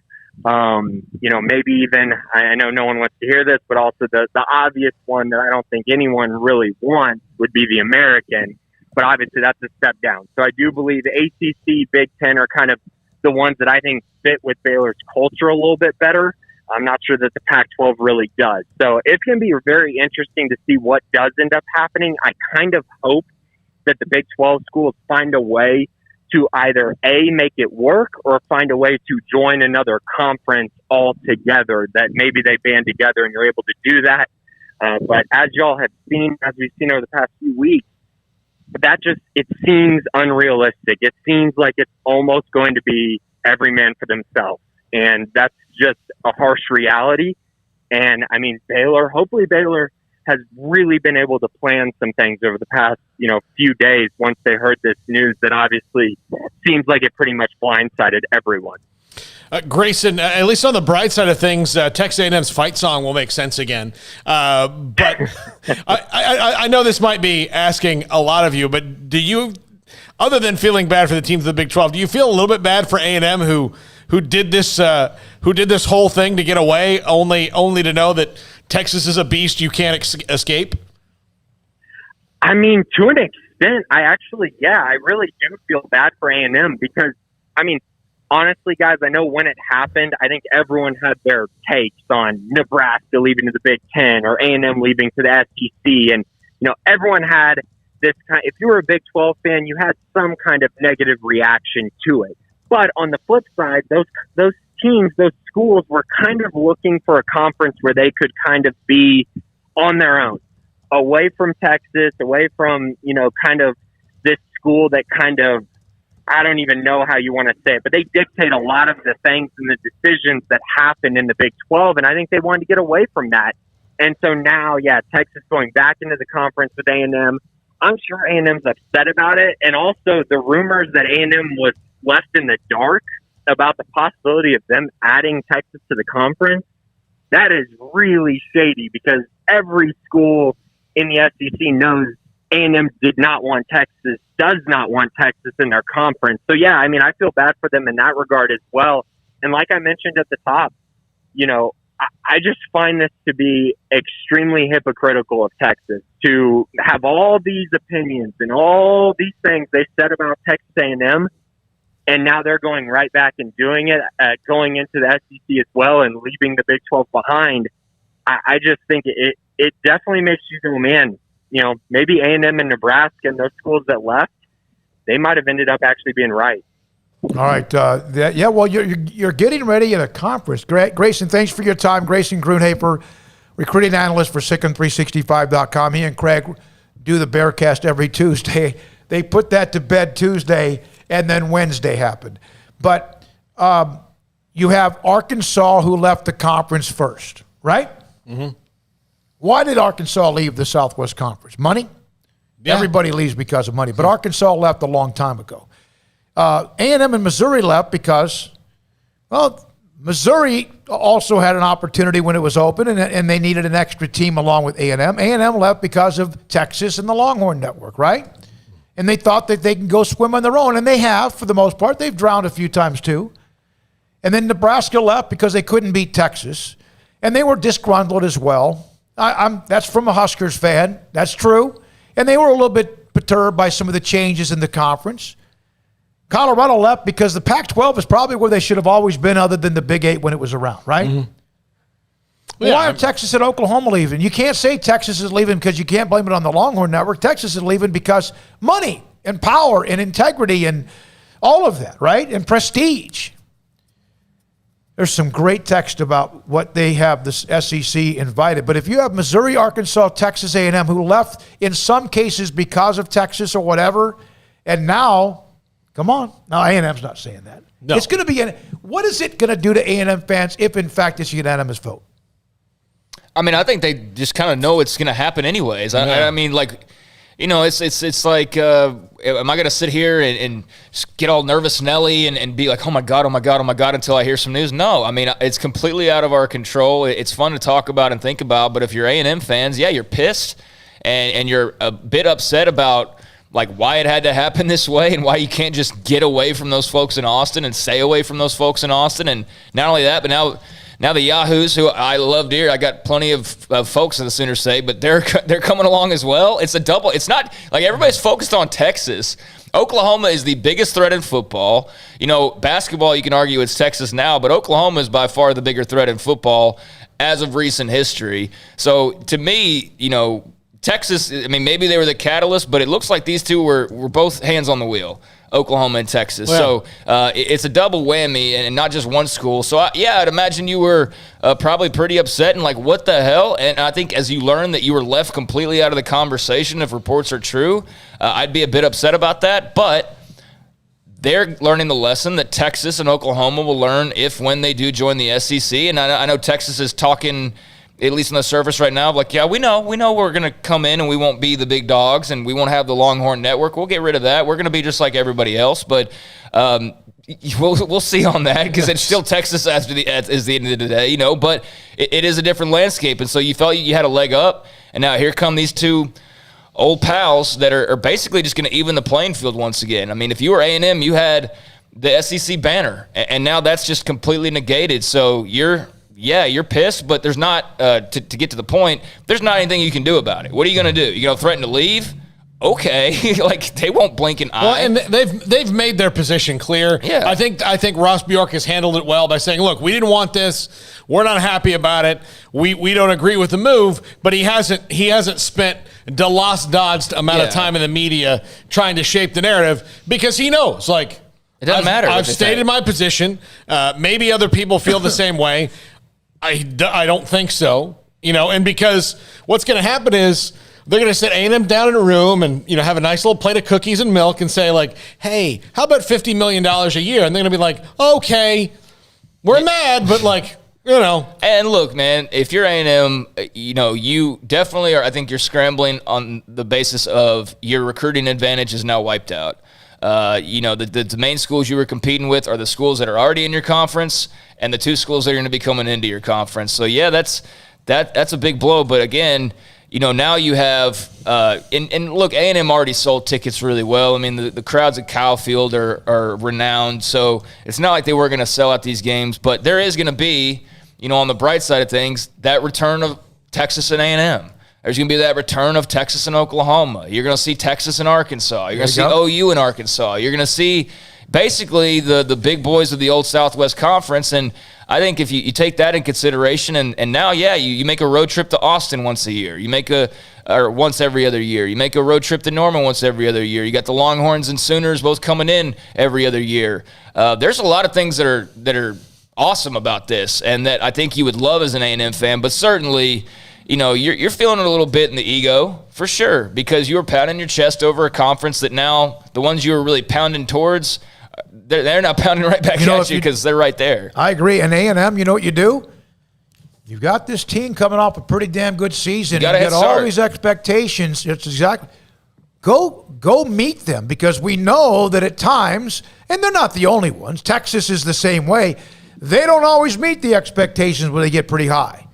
A&M, you got this team. You got young quarterbacks. Go do something about it. Go flex a muscle and go maybe win even more and get back into a big bowl game or play for an SEC title, although we know that it always goes through, most of the time, Alabama. By the way, Georgia did win the SEC. I think it was now 2017, not 19, which we had. Man, all of you, appreciate it. Some of you are competitors of ours when it comes to YouTube, and you're liking and subscribing to our channel, and we're going to turn around. I'm going to do that with yours as well. 254-339-1122 to the phone. Yeah, one call before we go to break. Steven, good to hear from you, our old friend. Hey, guys. Didn't really want to be talking under these circumstances. 2 days later, I think that I've gotten over my irrational fear that SMU and Houston were going to surpass Baylor and we were going to be down there with Rice. Because I was sitting here a couple days ago thinking that Sherwood, Blunt, and the Houston owners ready to spend all this money, and what was going to happen to us. In a more realistic world, I would, for my own benefit, the Baylor lands in the ACC because it would be a whole lot closer for me. But I really hope that the Texas schools, Big 12, TCU, Texas Tech, and Baylor can band together, because I feel like the three of us as a package deal are still worthy of joining a Power 5 conference, regardless of whatever the rest of the Big 12 wants to do. Iowa State and Kansas in the Big 10. West Virginia in the ACC. I just, at the end of the day, it's really sad, because I feel like Oklahoma and Texas just found out they have to start paying their athletes. Instead of the system, maybe changing the way they do things and not paying their coaches as much, and instead of giving that money to the athletes, they were like, no, now is the perfect time for us to sell out and get more money. So it's typical. I don't really want to hear about Chris Conte or Steve Sarkisian saying that they care about the benefit of Texas football or Texas high school football or anything other than the University of Texas football, because that's what they care about. And I probably shouldn't feel hurt about that after things that have happened in the past, but that's just kind of the way it is. And at the end of the day, University of Texas cares about one thing, and that's University of Texas. And I'm not mad at Texas A&M for what they did, because, they haven't spent the last 10 years trying to lie to us, say that, they care about, the Texas schools and keeping it all together. They're going to do what's in their best interest. And at the end of the day, as long as Baylor doesn't end up, in the Big East with a football team in the AAC, I think we're going to be just fine. And if that happens, I think our record will be a lot better than it normally has been the past 20 or 30 years. So I'll catch y'all later. It's a whirlwind, and I imagine that there'll be more news before the end of the week. Thanks for the call. Appreciate it, Stephen. Great to hear from you again, my man. When we come back, a lot of your text, and also 254-339-1122. YouTube blowing up. Appreciate that. Marquise in studio today. Hayden take yesterday off, Paul? Yeah, Is that excused absence? I don't think he really took it off if you consider moving okay. off. All right, Emma's here. And then Armstrong, maybe, right. When will be your first full week ever? Back. Next week. Okay, good. Craig? Cole just sent this over. It's from Chris Williams, who is KWTX. Yeah, KWTX. Pac-12. I guess he reached out to the Pac-12. I suppose from reading this, I just got sent to me. But Chris Williams says the Pac-12 would not confirm or deny to him if Baylor has contacted them about joining the conference. The commissioner gave them a statement that said, basically, we're world-leading universities, blah, blah, blah, academics, athletics, blah, blah, blah. Doesn't say a whole lot of anything. So, the Pac-12, I guess, is not confirming or denying anything about Baylor's interest, but I don't know why they would anyway. So, that's definitely a landing spot that I see people pointing them towards more than just about any other, as far as, where would make the most sense. And, I was talking about in the article and whatnot of, you just wonder mindset-wise, a private school in the state of Texas versus ultra-liberal public school in the state of California, and, how do they coincide? But, hey, it's about money. You could throw a lot of things to the side, so maybe that is the landing spot for them after all. I don't know, but that's just a little note of the interest. new commissioner was in the casino business in Vegas, so he's outside the box. I think the biggest thing that he can do is say, okay, where has all our posturing over our espoused liberal values gotten us financially? Right.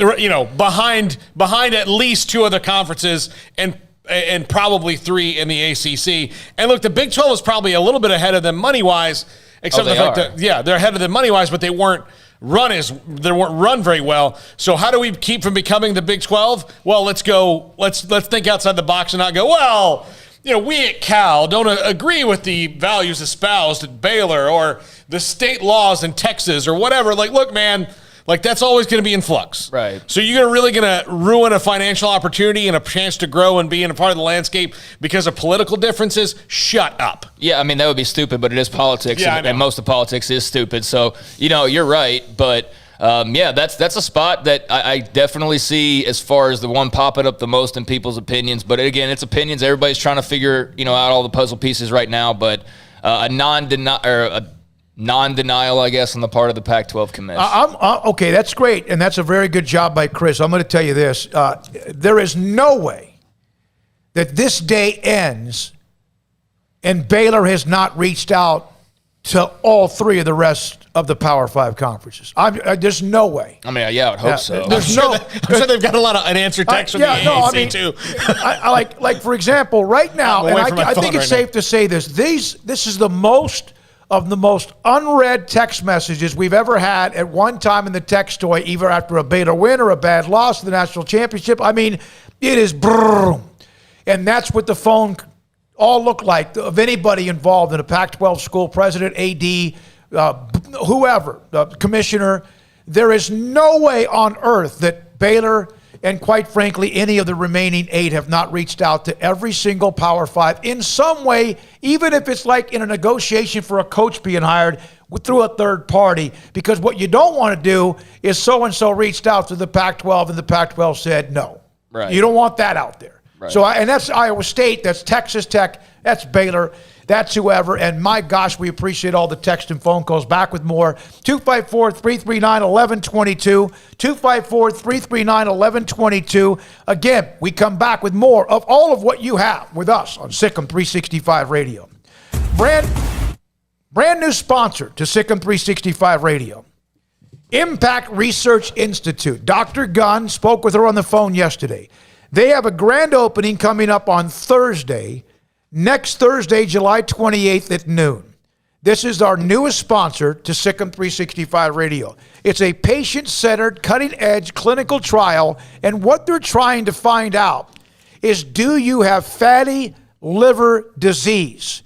And you may not know it, and you may not even have any symptoms, and in some cases you don't know, or a doctor may not know until that's too late, but well down the road. Sometimes fatty liver disease is caused by alcoholism. Sometimes it could even be non-alcoholic. Diabetes, hypertension, high cholesterol, obesity, all of them are some of the issues and symptoms you might have. And it also is something that you never know whether you're 19 or you're 75. I went to Ideal MRI, which is one of our title sponsor, and I got a screening for fatty liver disease. I didn't feel like I had it, but you never know. It could be like cholesterol. And you know what? Clean as a whistle when it comes to that. But maybe there's something that has bothered you, or maybe you want to get checked out. And Dr. Gunn and the brand new sponsor of SicEm365 Radio, grand opening off Fish Pond Road next Thursday at noon, Impact Research Institute.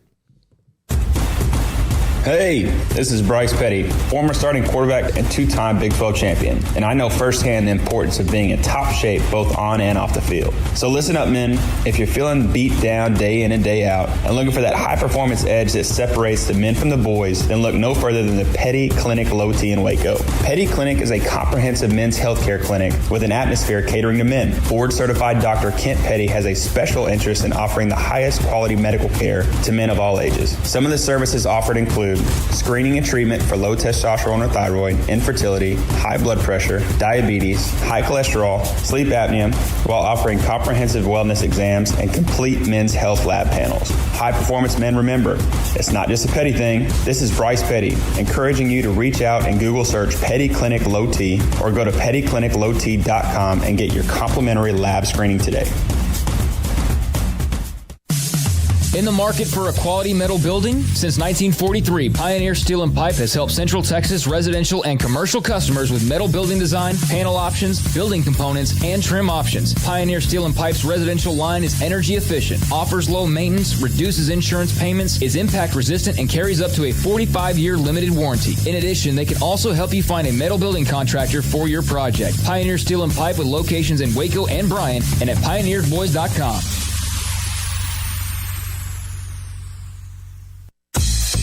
Southwest Sports Medicine and Orthopedics, the team physician of Baylor Athletics. Our doctors specialize in the diagnosis and treatment of any and all sports-related injuries, celebrating over a decade of service in Central Texas. Our doctors are equipped to handle a wide range of issues, whether it's your foot or ankle, orthopedic spine care, your hand or wrist, knee and shoulder pain, or if you're in need of our arthritis or total joint clinic. Come see us at the new Baylor Scott and White Ted and Sue Getterman Sports and Orthopedic Center. Trusted doctors at Baylor Trust, Southwest Sports Medicine and Orthopedics. Our goal is to get you back in the game. Riverbend Liquor and Wine has their easy-to-access drive-thru open and convenient and clean in-store location on the corner of Lakeshore Drive and North 19th Street in Waco. Riverbend Liquor has the best and most extensive variety of craft beer selections in Waco and Balcones whiskey, including single malt, pot still, baby blue, rye, brimstone, and the all-new lineage in stock. Riverbend Liquor and Wine, family-owned and operated, and a hidden gem in Waco on Lakeshore Drive and 19th Street. And find out more on Facebook and Instagram. At Ideal MRI, we feel blessed to be a part of the Waco community. We're a small family business right here in Central Texas, and our goal is to bring down the cost of healthcare while maintaining high quality. At times like this, the cost of healthcare has never been more important, and unfortunately, significant illnesses and injuries still occur. That's why Ideal MRI is open and here to serve you through the difficult time. We offer premium MRIs just like a hospital with state-of-the-art technology and specialists, but you'll pay less. Sometimes thousands of dollars less, whether you're using insurance or not. At Ideal MRI, we accept most insurance and there are no hidden costs, even offering financing if that's needed. Everything included in the price, and you'll not get something as a surprise in the mail later on. If you need an MRI, ask your doctor about Ideal MRI. They'll know. You can schedule an appointment safely from home online in minutes at idealmri.com or give us a call, 833-IDEAL-MRI, idealmri.com.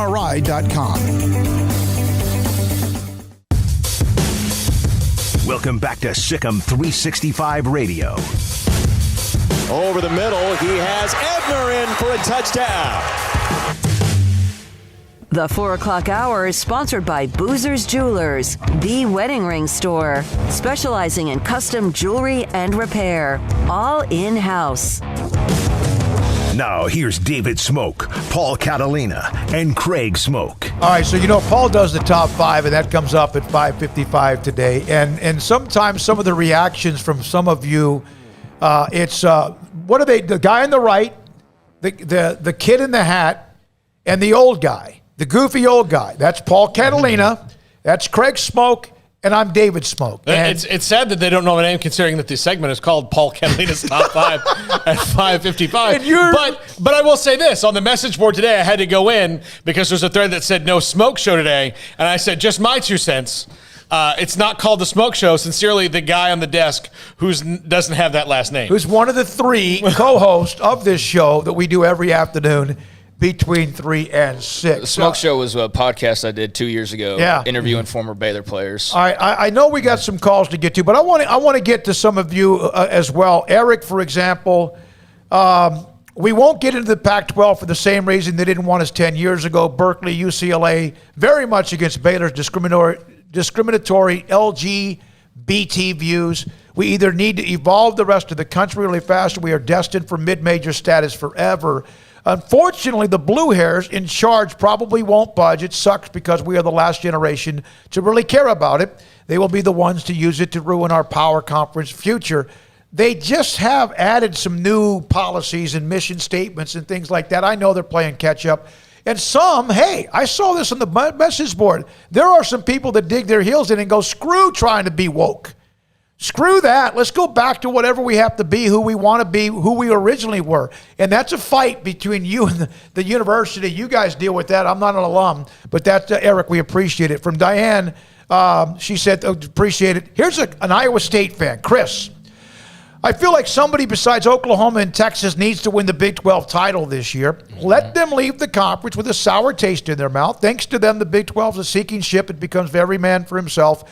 I hope to remain at 8, find homes in a power conference after this thing is done. Iowa State, step up. You have kind of those expectations, but to say Oklahoma may not win the Big 12 in football when they've won 14 of the last 20 and 6 in a row is going to be hard. No, but I agree with him. It'd be a great year for that to happen. Yep. I put Iowa State number 1 in my poll, despite some people going like, can't believe you, how could you not put Oklahoma? Because I think Iowa State's going to be good, and it's my opinion, not yours. But, yeah, this would be a great year for that. Just like who was it that went out on a loss in Nebraska? Well, went out on a loss played in Texas Big 12 in 09. play. Yeah, and maybe there was another one perhaps that did as well. But, yeah, you would hope somebody jumps up and does that. You'd hope somebody jumps up and hands, both teams a couple of losses in conference play, if not more than that. But, obviously that'll be tough because, you're expecting Oklahoma to be very, very good. And Texas, I do think, will be tough with Sarkisian. I think the mindset there is different now than it has been. On the one hand, I'm kind of glad they're going to the SEC, because I think Sarkisian's great. So I'm like, hey, perfect timing. We ruined this when last Thursday when he joined us on the show, first Texas coach to be on since Mac Brown was around, and we said, damn, he's kind of likable. And now we won't even see him for more than maybe a year or two. From the 2-1-0, go ahead. I do kind of wonder now, in hindsight, knowing that Oklahoma and Texas have been planning this out for months and months now, if there's not a coincidence we got both Lincoln Riley and Steve Sarkisian in the same day practically, and that's the last media days that we're going to see those guys. Yeah. I mean, they're not going to be at next year's, unless. Well, no, next year's we might be having to go to LA or something. Exactly right. So yeah, I mean, it's kind of odd how we got both of those guys on the air for the first time ever to have like the double whammy of the UT and the OU coach, and then it's going to be the last time that's even possible. What if A&M goes back to the Big 12 to hold it together, be big dog? No. Hey, that would be the most gutless. Chicken blank thing you could do. No, I would say you're in our house now, mofos. Yeah, that's what I would say. That's what I'm saying. Needs to be A&M's attitude is you're in our house now. You came crawling back to us, you whiny little weasels, and we are going to kick your ass until we can't anymore. But then they have to go and kick their ass. They have to. But that has to be their attitude. Look, okay, when you go to the gym, you don't necessarily think you're going to bench 225 15, 20 times, but you have to think that you can. No, I can't. I can't bench it once. But you have to think that it's possible. Okay. You know what I'm talking about? Yeah, I know. Join the American Conference with the emojis of laughing from the 979. That could be, who knows, 254. One stand-up call by UT to ESPN would change the conversation. That's not just me saying that. I've heard that from a ton of university peeps. They might even turn the tide and get Missouri, Nebraska, Arkansas back. No, that's not going to happen. Nebraska's making $50 million a year, even though they're not very good in football, and they're not coming back here. No one's coming back here unless it just something changes where it's bizarre. And the thing about the ESPN side of it as well is ESPN was a part of the orchestration of this entire thing. They were involved, in the move of Texas and Oklahoma to the SEC. If anybody knew that this was going on, it was ESPN. So the last thing they're going to do is see the cash cow that is Oklahoma and Texas coming to the SEC, the brand that they've been propping up. And look, the SEC has given them tons of gasoline and ammunition to make ESPN prop them up with the national titles and the teams constantly in the mix for the title. But ESPN, I would imagine, was instrumental in this as any other party was. So I don't think that their idea would be to try and put the rabbit back in the hat. From the 256, Chad from Alabama. I don't know if that means Roll Tide, or is that Auburn or War Eagle? I know you'll let me know. Chad, how does this affect the Big 12 SEC Challenge in men's basketball? Not this year. Yeah. But there will be impact, because this will impact more than just football. That's what we're talking about. It's going to impact sports across the board. Yeah, that'll just depend on, what happens to the Big 12. If they, because they're already outnumbered as it is by 4 teams with the Big 12 SEC Challenge anyways. So there's 4 SEC teams that aren't even involved in it. So if everybody goes the 16-team super conference route, and let's say that Baylor, Tech, TCU, and one other whose name's escaping me, Oklahoma State, were to go to the Pac-12, make the Pac-16. Hey, Pac-16, SEC 16 challenge, you could do it that way. I mean, there's a lot of different options, but you don't have to have the exact same numbers. You could still continue it even with the 8 teams, I suppose, although that wouldn't be very interesting. All right, it's 4:29. We will run it all the way up until 6 o'clock today with your text calls and much, much more. SicEm365 Radio. By the way, tweet sent to us from Colt, but by Patrick Svitek, who is the primary political correspondent for the Texas Tribune. Burrows, Bonin, Green, Guerin, and Leach announced a bill to require legislative approval of conference alignment, saying they've got over 30 initial co-authors. Also, the Senate. A companion legislation is coming from Birdwell, Perry, Powell, and Kolkhorst. So the Texas legislature is trying to get involved in this, although I can't imagine that the University of Texas in Austin doesn't have enough sway of their own people elected to office that even if this bill passes, the legislature would go, all right, well, they can go. Yeah, basic gist of this is Chairman Burrows saying, that's why I'm joining my fellow House Chairman and Senators Birdwell, Kolkhorst in authoring a bill to require legislative approval before an institution can take such action. The exceptionalism of the great state of Texas must not be left in the hands of a few, but is a responsibility to be shared by all, and lots of political lingo and whatnot. But Leach says decisions relating to major conference realignments potentially have monumental impacts on the entire state of Texas for some communities and business owners. And certainly for our universities, the effects could be devastating. So, yeah, they want to be involved. Imagine that, politicians in the decision-making process. And I get why they're intervening somewhat. I think it's far too little, far too late. But it took 2 days for them to introduce a bill on this, and it took the whole session last time to vote to even try to fix the grid. Good job, guys. Yeah. Hey, priorities, baby. Paul, what's more important?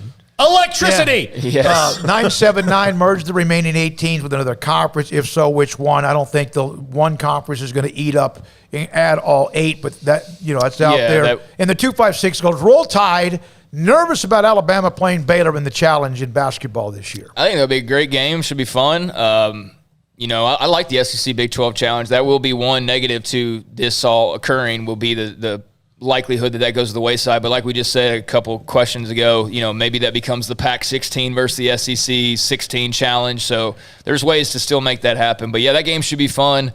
And who the heck knows where everybody's going to land at this point? Everybody's just, the boat's sinking.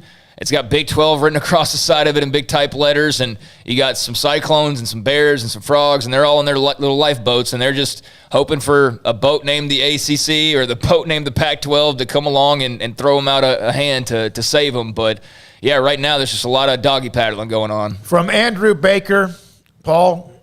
That doesn't matter because the Debs are still in D.C. That's probably true. Yeah. Texas is scheduled to play Alabama, which they are in 22 and 23. Who from the former Big 12 replaces that game? And my answer to him was the middle finger. I don't know who's going to replace that game. And who knows if that's a non-conference game still. Although you would think by then everything is out the window. So I don't know. I think the non-conference games are the least of anybody's concerns at this point in time, at least if they're more than a year or two out, because you're looking at a situation where the Big 12 schedule this year is going to go on along as it was planned to, but beyond that, we have no idea. I think the likelihood is that Texas and Oklahoma bite the bullet, or they are just hinging their bets on the Big 12 fracturing and breaking apart, so therefore they don't have to pay any money. They jump right into the mix and just, take a little while to get all the logos updated and whatnot around the stadiums and facilities. But other than that, they'd be geared up to go. I would think the only money they would have to pay is some sort of you broke the contract first fee. Right, that's what they negotiate. So that you're paying essentially for everybody else to move. I was told this earlier today from somebody who would know that when I asked about the grant of rights, we're gonna be very careful about how we do anything, because that $200 million, or that's the estimate, $150 million, that's about the only thing positive that could have come out of this any particular way, shape, or form. From Paul, this is a great show, and I'm loving the chat conversation as well. That's from Joey, excuse me.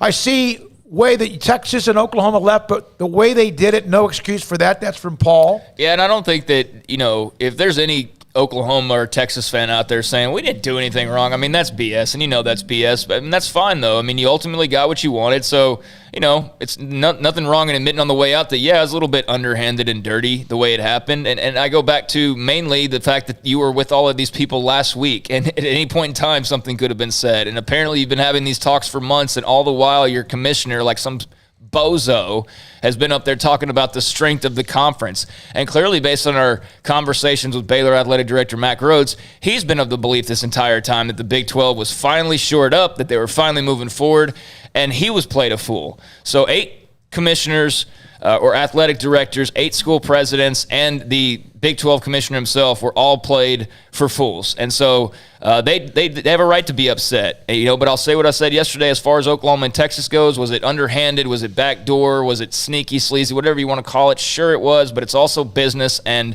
they made a move that everybody else would make if they had the opportunity to. I'm not saying that you shouldn't be mad at them or pissed or whatever, but I'm just saying that, they made the move that was best for them, and now these other 8 schools have to do that too. All right, from the 254, and I knew this was going to happen. We had this question from somebody else earlier. Was Kim Mulkey lucky or prescient? If anyone wants to think this was something that led to that leaving to LSU, go ahead. Go ahead. I don't think she walks on water. Go ahead. I think it's just a question, really. I don't think she was prescient. She didn't have a choice. She's lucky. I think she's lucky, to answer your question. She definitely had no idea that this was in the works. And if you knew about the situation, I don't know how much she really had to choose in the long run, quite frankly. So, it really had nothing to do with that. But I'm sure she'll I'm sure she finds it very interesting that she had no problem beating Texas and Oklahoma all the time, so that probably doesn't bother her too much. But now Vic Schaefer would be back in the SEC, so he'd be facing his old team Mississippi State, and also you'd have Baylor, Texas once again. So, it just makes the SEC tougher in women's basketball. Oh, my God. His old buddy Gary Blair. You just added a 3-time national champion. Again, Blair, who coached Kim Mulkey when she was at La Tech, along with Barmore and Sonia Hogan. Then you have Schaefer, who had a great run at Mississippi State, was on the team as a staff member to Gary Blair when they upset Brittany Griner and Baylor and Kim Mulkey in 2012 to win eventually the national title. So there's also so many tie-ins, and you also know that South Carolina is really, really good as well. Let's take one call and then Georgia. break. Yeah. And Georgia. Yeah. T-Rex, you're on SicEm365 Radio. Thanks for your call. Hey, guys. It's a beautiful Friday afternoon because the pastures are always greener on the other side. I don't know about y'all, but I've been hedging my bets for trips to California or the East Coast for a while. Every away game I went to in the Big 12, that meant flight points. So, hey, wherever we land, it doesn't matter as long as you know what you're doing. We're going to be at the games anyway, but, hey, man, I got kind of tired of going to Ames, Iowa, tired of going to Manhattan, Kansas. Let's change it up. How about Miami? How about, I don't really want to go to USC because that's in the middle of the hood, but, I think I watched enough NWA music videos to get by. Man, listen, guys, Craig, I think you have a good point. You said, anybody would do it. You're right. And I thought about this yesterday. I said, man, how awesome would it be if Baylor was good enough, if we had the prestige, sorry, my GPS going off, had the prestige to make a move like this. I wish that we were in that position, and I would applaud it all day long, and every other Baylor fan would applaud it if we did the same thing. It sucks when you're on the other side of it, But hey, take a step back and realize if we were in that position, then we'd be partying and popping champagne bottles. But I digress. All I know is it's a beautiful day outside. The sky hasn't fallen yet. We're going to be okay. We got good leadership, you know, whether we land in the ACC, the Pac-12, the Super 16, whatever it is. Hey, we're going to win. We got the facilities, we got the coaching, we got the administration, we got the donors. We're going to be okay when the dust settles. Just strap on in and start building those flight points because you're going to need it to afford those road trips. Sic'em Bears, hope you have a great day. And one last thing, Smokey, it was great. I think it was last week, meeting your daughter. Still don't think it's your daughter. Sic'em Bears. That's Craig's sister, too, by the way. Yeah. T-Rex. Scared the hell out of me with you were going there. I didn't know if we're going to have to put you in the same land as Bigfoot. I wasn't sure. He's a married man now. Yeah. He can't go just all saying something like that. Jennifer actually just ruined everybody's next few months when she said, "Oh, you're T-Rex." Oh, my God, when she did that. That was not good at all. All right, when we come back, it's 4:39, SicEm365 Radio. We continue in a moment. Richard Carr, Buick GMC Cadillac, they got the summer savings event going on right now at Richard Carr. That means they have a lot of great deals.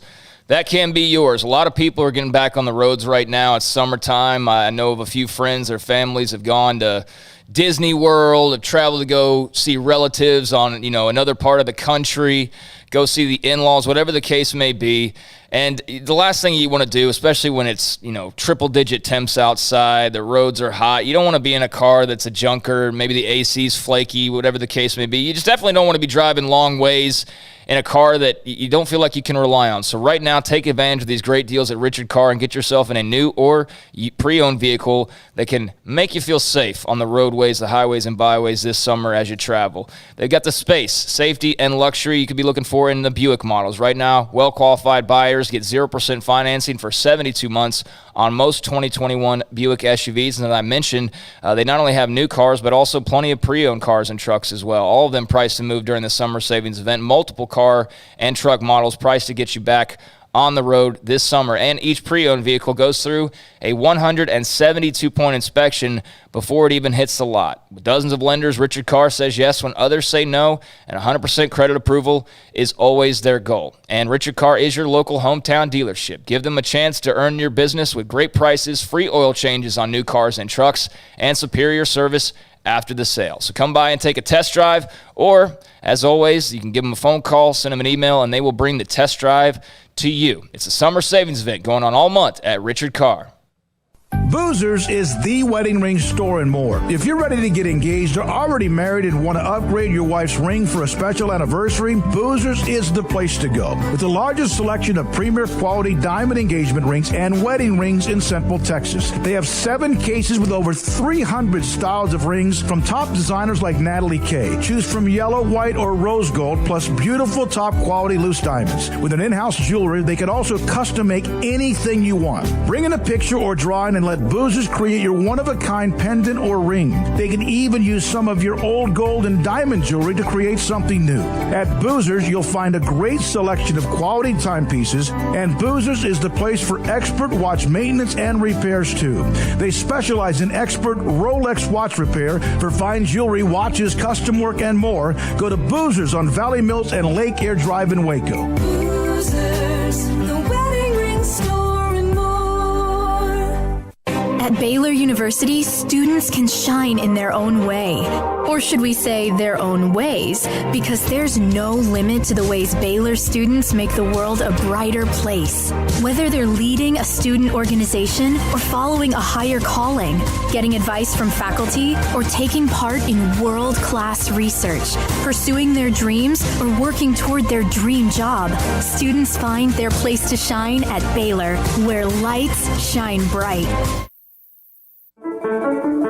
One size fits all. That may be all right for an adjustable belt or cheap sunglasses, but when it comes to your financial needs, no one wants a one-size-fits-all strategy. Cam Heathcott, your Edward Jones financial advisor, knows that his most important goals are yours. That's why he takes the time to understand your needs, knowing you. That's how Edward Jones makes sense of investing. Cam Heathcott, covering Conroe and Houston, 936-756-7717 or cam.heathcott@edwardjones.com. Edward Jones, member SIPC. With so many companies and policies out there, it gets so confusing shopping for insurance, and I never know if I'm getting the policy that's right for me. Luckily, I met the team at the Niche Group Insurance Agency. With the Niche Group, you can go to one company and get access to coverage options from many insurance carriers, and you get to speak to a real person about your specific coverage needs. With the Niche Group, I know I'm getting the right coverage at the right price. If you need insurance, talk to the experts at the Niche Group at 1-800-258-8302. Waco Regional Tennis and Fitness was built to help give you a chance to enjoy elite tennis facilities and also remain fit or reshape your body. Now Waco Regional Tennis and Fitness has gone through its own physical changes. There are 7 large flat screens stretched across the main and improved weight room with Wi-Fi available and their own app to enjoy news, business, weather, or sports channels. The beautiful sound of active treadmills and elliptical machines, group exercise classes throughout each day, a new ballet bar for bar classes, a new look lounge and bar with beer and wine with more large flat screens available. Touchless water fountains outside each spacious men's and women's locker rooms, showers, sauna, and whirlpool. Upgraded PA system throughout the world-class tennis courts and lessons for adults and juniors. I promise you'll look and feel better. You just need to walk through the front door. Also, Waco Regional Tennis and Fitness with personal trainers Christy London and Randall Corley. 40-plus group exercise classes, including twice-a-week boot camp. So start today, not tomorrow, at Waco Regional Tennis and Fitness on Lakeshore Drive in Waco. Welcome back to SicEm365 Radio. The SicEm365 Radio Live Guest VIP Hotline is sponsored by Stonewood Dental. We are all in this together. 979, where should the remaining Texas teams go? Speaking of that question, I have no idea where they're going to go, where they should go. I don't know. You hope for Power 5, but we don't know. Do you understand that back when the Southwest Conference was still alive, which 95 was their last year ever, then they died, became the Big 12, and others were scattered. Houston, which was added late, basically was considered a Power 5 at the time. It's not Power 5 was not the terminology, but Division I. TCU, SMU, Texas Tech, Texas, Baylor. Did I miss anybody? TCU, SMU, Houston, Rice. Those were 7 or 8 teams in the state of Texas. And A&M was in the SEC. A&M, that's 8. Yeah. Because the Southwest Conference also, Arkansas, of course, was a part of it as well. But think about this. There's now 2. If, in fact, nothing happens with TCU, Texas Tech, or Baylor, if, in fact, they don't stay involved in a Power 5 conference, and I'm not saying this to whine or complain, but is there a chance you could go from what was 7 or 8 Division I programs, and I know that was 20 years ago, 25 years ago, things changed, to 2? And this is the football-hungry state? I mean, yeah, right now it seems like one of the possibilities. I don't think that's it. I think, I think somebody's going to want to put their footprint in Texas. But we've got a call from Dean from the 407, which might be not from Orlando, but that's the Orlando area code. Dean, you're on SicEm365 Radio. Thanks for calling. Good. I enjoy your program. I just found it this week online. Hey, I just wanted, I do want to tell all the fans of the schools of Baylor, I'm a Missouri grad, and we went through the same thing 10 years ago before we got in the SEC, when all those schools were going to go to the Pac-10 and we were going to be left out. So I do feel so sorry for the teams that, are up in the area now. But I do find it ironic that Texas and Oklahoma 10 years ago, along with many other schools in the Big 12, refused to play Missouri, bashed us when we went to the SEC along with Texas A&M, and now those are the schools that are begging, and I use the word begging, now to join the SEC when we are actually asked to join, and they're now begging. If you can keep me online to hear the comment, that'd be great. Hey, thanks for the call. I don't know about begging. I know you're saying that. I think there might have been some mutual interest here, and we just don't know who made the first phone call. But that point's been brought up, and you're right. A&M got skewered because they were leaving, and there was some politics involved in that as well. And how could they do that? And they can't do that. And they've done it, and they were blasted by Texas fans, and they were, I agree. Yeah, no, I agree. Dean, I agree with you too, because the narrative but things change. Yeah, things do change. But the narrative from a lot of Texas fans, the Texas people, well, they'll never do anything without us. They're nothing without us. We're in their song. Now, okay.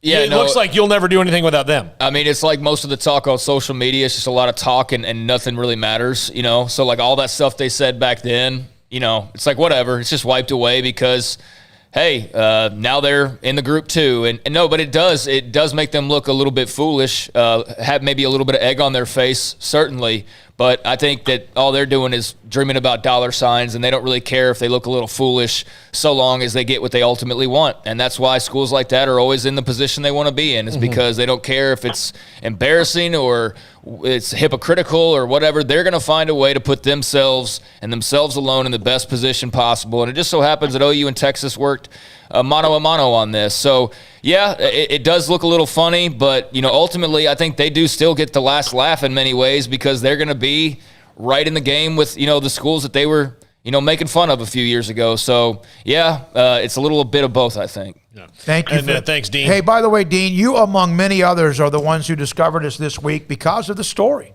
And speaking of that, Brent Zwerneman of the Houston Chronicle, who we had at the start of the show today. We're going to re-rack that today in the 5 o'clock hour if you missed it. I tell you what, I got a few DMs from Big 12 brethren that I have not heard from in quite some time. Had a reporter in West Virginia reached out like, hey, man, what are you hearing? Had a reporter from Iowa State who I probably haven't talked to in 4 years.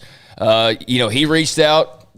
People want to get everybody on each other's shows and talk about it from these 8 schools. It's interesting times, and yeah, I do get the sense that there's some of that, like, hey, let's stick together and kind of, fight these hard times out together. But I also get the sense that the moment someone who's up the right alley calls with the right offer and the right location and the right situation, that that togetherness could fall apart very quickly. So, man, what a tightrope everybody's walking right now. A lot of nervous energy, but it's fascinating to discuss, and I'm glad a lot of people have joined us along the way because we're all just college football fans at the end of the day. There have been teams in this state, programs, Rice left out, Houston left out. TCU initially, remember, was left out of the Big 12, and they're bitter about that. Been left out like twice. Yeah, and Houston didn't join the Southwest Conference till the late 1970s, and then they were pretty damn good.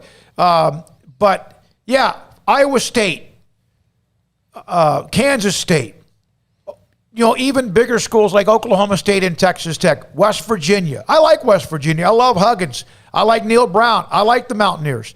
And I hope everybody, just as those who cover, because like someone said earlier today on the YouTube chat, well, if they're not a Power 5, do you guys just like stop existing?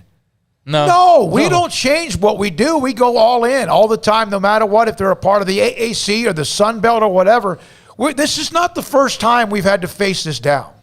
This is like the third time that we faced down what might happen to the team that we cover in Baylor. But as all of you have watched and listened and seen this week, we cover as many as we possibly can. You just made me sad that there's a really good chance that it's going to be a long time before I ever get to go to a post-game press conference that starts like, Baylor played really well, and Mark Vital is a great player. You've lost Stoops to retirement and Huggins now to realignment. I know, maybe, right? Yeah, I don't get. What's going on? What's going on in the fourth quarter? What's going on? We're getting beat. Frank Martin is also someone we enjoyed when he was at Kansas State. Yeah, South Carolina, great press conference. 407. Enjoy it, UT, no you. 407. Hello, gentlemen. Great work. Thank you. What about the idea of the Pac-10 packing off with North Carolina? I've seen that.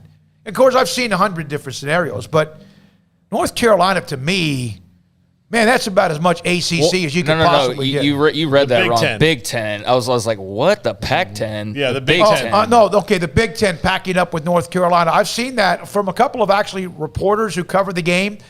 Man, I don't know why you would do that if you're North Carolina, really. I mean, I understand there's a different kind of pull with the Big Ten, but you're fine where you are. Like, you've got Duke with you, you've got Wake Forest with you, you've got NC State with you, you've got powers like Miami, Clemson. I mean, North Carolina football's on the uprise right now with Mac Brown. It's fine. It's true. He didn't mention somebody. He shouldn't have.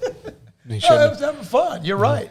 Yeah, so, I mean, I just don't know why they would want to leave. But, I mean, if there's rumors out there, I mean, look, the last time realignment happened, we weren't expecting Rutgers to be a part of the conversation, and we weren't expecting, who else was involved back then? Rutgers, Maryland. Like, we weren't – I don't know how many people were expecting Maryland to be a major factor. So, maybe I just – without knowing enough of the details of why that would be of interest, I don't know why that would be of interest. Well, and again, there's only a couple of seismic moves you can make. Everything else is just to fill out your roster. I mean, and this is no insult to any of the other schools, but, for the Pac-12, adding 4 teams from the Big 12 isn't seismic. The seismic thing already happened.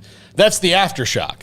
And for the Big 10, when they expanded and they added Maryland and Rutgers, I mean, that wasn't really, knocking people out like, oh my God. I mean, they haven't done anything in the Big Ten. It was better for them financially, but that was just about footprint and where they could go. And the ACC has since added, the ACC added Pittsburgh and Syracuse and, schools like that. And nobody really cared. It was just, poaching the basketball conferences essentially. And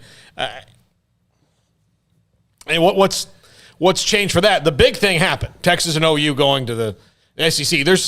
There's a few brands that would make that happen, and it's happened.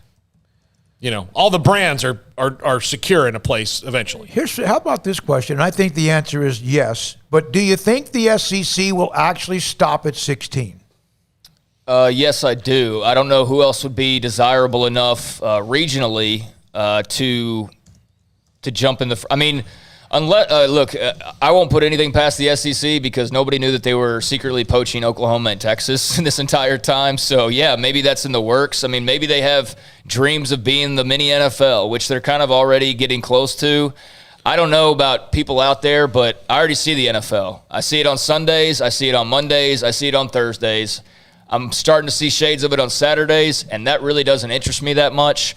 So to grow even larger, I mean, if you start, 16, I think is the cutoff of being an actual you start going to 18, that's a league. That's a full-blown, corporation almost. If you start getting 20 teams, I mean, that's a whole nother entity now. It's the Big East in basketball, the way it was, yeah. Yeah, now I could see if the goal is ultimately to break from the NCAA, which people are mentioning but not really factoring into this, if the goal is, and that's been what most athletic directors have been alluding to, you just completely break off, then yeah, I could see you maybe add some more teams.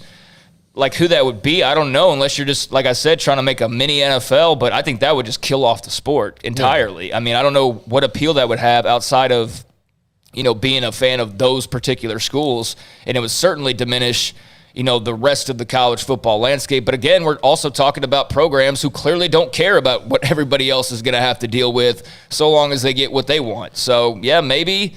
But it's kind of hard to see that right now. I wouldn't put it past anybody, though. There's one thing for sure. Don't say never. Or don't say it won't ever happen.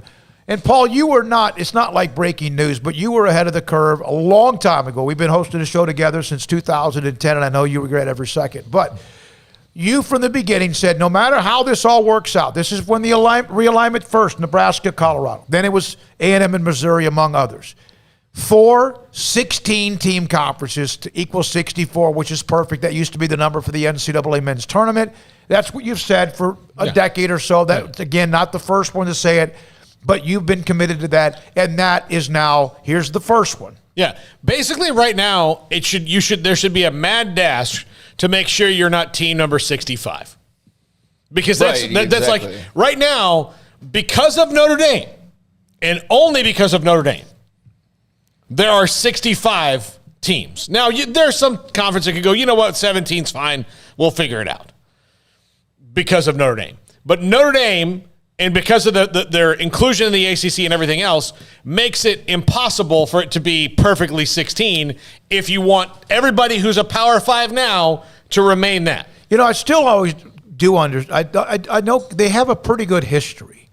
And I still don't quite understand why Brigham Young, and it might be they don't want to do it, but I still don't understand why they're never involved in the conversation. They're always involved in the conversation, but they're never accepted. I think, part of it is, look, the Mormon religion is huge and No, fast growing. so is Notre Dame's religion.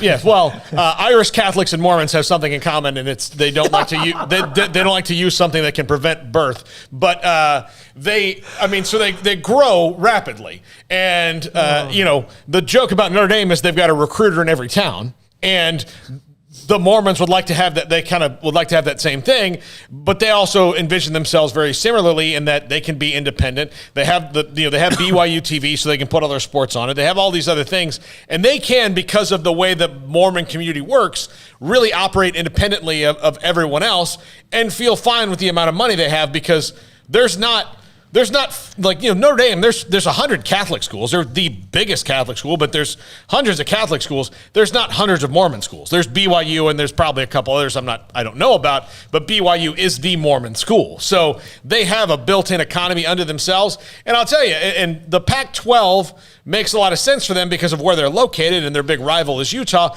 But if the Pac-12 wasn't willing to deal with the Baptists being too conservatives, the Mormons are even further along than that is in a lot of their religious beliefs. So, here's a 254. I just responded to that. Daniel, Brigham Young, Navy, Army are all independent. Could it be 68 and not 64? Navy and Army are not a part of that discussion. Yeah. I love them. I'd love to see them as a part of the conference, but they're not a part of that discussion. And the 979, I know. Hi, this is JD.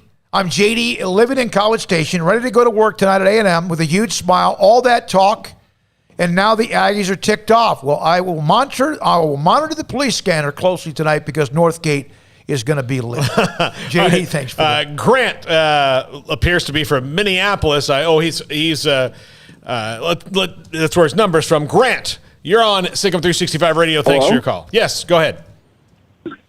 Hey, I'm going into my junior year at A&M, and I just think it's so hilarious. First of all, just with Texas and OU joining, because everyone knows Texas is so high and mighty. It's just been talking, was talking so much trash when we left. Because I remember I was, kind of young, but I knew what was going on back then. And I don't know, I think it's so funny that I just see Texas people on the internet acting like this has been the plan the whole time, and they're just going to come in and run this whole show. And I really hope that Texas goes like 5-7 their first year, and I hope they end up joining my senior year. And I hope the game is in College Station, although I assume it would be in Austin. The last game was in College Station, but I really hope this ends up backfiring on them, and they just don't end up recruiting like they think they're going to, and they don't end up running the show like I think Texas at least thinks it'll end up doing. But I don't know. I just this whole thing has happened so fast. Yep. Frustrating, isn't it? Yeah. Well, I mean, it's kind of exciting. I mean, at least like A&M is it's gonna hurt a little bit, but I mean, it's the Kansas States and the Iowa States, and I mean Baylor to an extent, that are really going to end up getting shafted by this. Hey, thanks for the call. Good luck. Enjoy whatever you have time left in college, because there's nothing like it, and I hope you get that degree and move on and have a great career with whatever you do. But to your point, I mean, that is something that I think probably a lot of people are hoping and wishing for now. And I do sense there's a lot more anger directed towards Texas than there is Oklahoma, which is interesting. But I think that's kind of maybe the perception of those schools, is that Texas is not even so much, but partially the ringleader, so to speak, but also they're just the more devious, I think, is probably what most people are thinking. But again, to your point about them struggling potentially, that's a possibility. I mean, that's something we were talking about yesterday. If you're 7-5, 8-4 every year in the Big 12, I don't know how you think you're going into the SEC, no matter how great Sarkisian may be or what, and not, taking a couple of lumps early on. Maybe they're strapped up, ready to go right away. I know A&M wasn't. I know Colorado wasn't. I mean, Missouri had early success, but they had already had their best success at the Big 12, and it just transitioned over with a really good team and coaches and everything. But yeah, I mean, I think there's going to be some stumbling blocks, and it's just going to be interesting to see how long it takes to clear those out of the way. Can Texas or Oklahoma, for that matter, out of the gates remain teams that, in Oklahoma's case, wins 10 games year in and year out? Or does 8 become kind of the new average? If you're Texas and you've been winning, let's say 7 or 8 every year, does just getting bowl eligible initially, is that a challenge for you? That's what's, there's so many fascinating aspects of this entire story, but how those two transition into those leagues and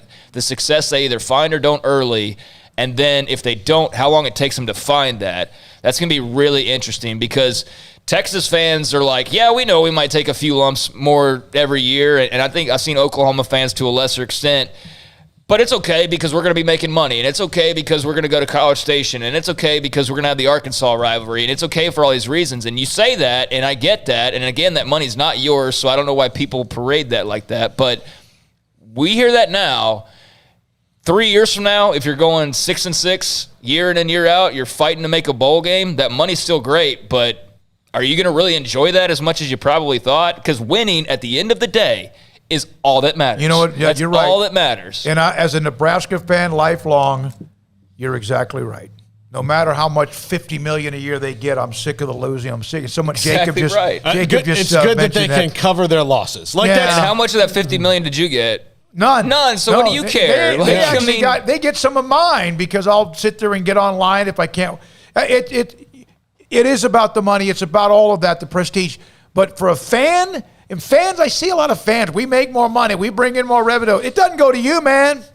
You're paying them even more money on top of that. It's about winning and losing, and I'm sick of losing as far as my favorite team. But that's been a long time. I've gotten numb to it. So I'll pass along this quote. This is from Orange Bloods. Asked a high-level Texas source last night about what might happen to the other Big 12 schools with Texas and OU headed to the SEC. The response, quote, ultimately, we don't really care. Oh, at least they said it. Well, least shocking response ever, and how the other schools got tricked into believing they ever did, I will never know, because it was pretty easy to see that certain places are out for their own best interest always, and if you got hoodwinked over this, then you just were not paying attention. The greatest trick the devil pulled on the world was convincing everyone he didn't exist. Exactly. So, and that's kind of, and I hate to, I know they're not devils, but is that not just the and here's the thing, the fan base loves that. They like that when DeLoss Dodge said we're the Joneses, or we'll be the ones that decide when we play A&M again. I guess they have. We could go. I would love to just do a whole a spoken history of Texas big time comments that really ultimately make no sense. Do a top 5. Nobody watches that, right? Yeah, nobody watches. Or the guy on the left, the one on the right. But just from DeLoss Dodds. Back in the day that created this, which was, they asked him about, the Longhorn Network and how people, A&M mad about it. He goes, well, I noticed they have the 7-on-7 in College Station. You didn't want it, and every other state championship game is hosted on your campus. Yeah, Texas relays, they have all that stuff. Yeah. And when 7-on-7 became popular and it was in College Station, all of a sudden, wait a minute. That was an issue. Hold on. Yeah. Wait a minute. Now, Colt sent along Oklahoma State's president or something. They sent out a statement. We're disappointed by the lack of engagement and transparency from our colleagues at OU over the past months on a matter with serious ramifications for our state. We have historically worked together to advance our state and address issues based on a partnership built on trust, and then went on to say, basically, we'll do what's best for Oklahoma State. We'll have further discussions. So, just a lot. It appears to just be a lot of acknowledgments of the situation today. With statements from Baylor, from Oklahoma State, from other places as well. Just the writing on the wall of this move inevitably happening. And then, as we've been discussing the last 2 hours, the ultimate moves made by those left behind. And as that Texas quote I just read a moment ago says, Sooners and Longhorns aren't worried about it. They've got their next spot. So, yep, the other 8 are left to their own devices. Yeah, you're right. Okay, a lot of others are chiming in, and I say that in a positive way. 280, we got to take a break. 208 just tuned in. So they're going to turn G5 teams into their own second-tier league, separating the Power 5 from the G5, same as FBS. FCS distinction is right now. What sayest thou? I agree with you. I was just kind of talking about that a few minutes ago as far as if the grand plan was to balloon this up even more. When the Big 12 schools thought they were still a part of a Big 12 just a month or so ago, Mack Rhodes, Baylor AD, he said for over a year now that he feels there's a split coming.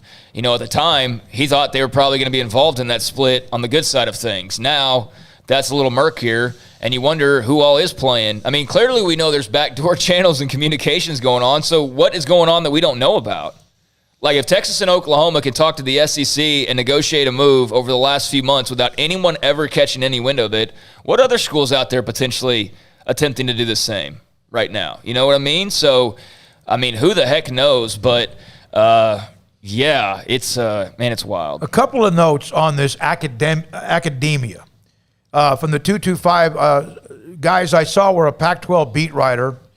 Pac-12 members must be a Tier 1 research university. And again, that's above my head because I surely was never at a university that was that. That's why Brigham Young and Boise State are left out. Brigham Young as well because of the religious beliefs and compared to what Cal and also that means TCU, Baylor, and Kansas would not qualify as a Tier 1 research university. Now, Kansas apparently is that other part. The American Association of Universities. Yeah. And I said earlier that Nebraska was not one, and I was corrected by 2 or 3 Huskers fans. And good for you thank you for watching us as well, that apparently they are. And I don't know if that's an invite or you earn it. I don't know that, and it doesn't matter. Yeah, I'm sure you have to apply or whatever. But I do think this, that like the conferences are going to have to maybe stop with some of that. You have to be this to be in this conference if they want to. Yeah, that's my first thought is that you might, maybe lack some of your requirements, but Baylor is on track to be a Tier 1 in about 2 years, 3 years. That's something that since Linda Livingstone has taken over that they've really put a lot of work into.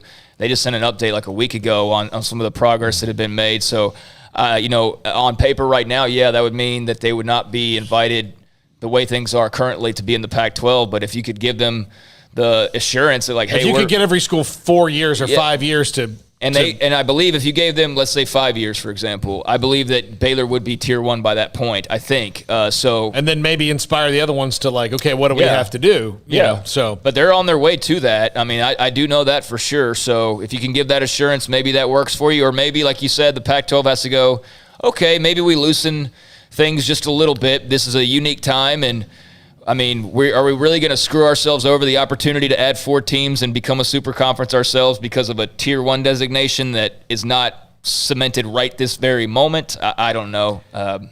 That's up to their officials. Who now has become more about money and marketing over wins? Texas or the Cowboys? I think it's like that Spider-Man meme where the 2 Spider-Men are pointing at each other. Basically, it's hard.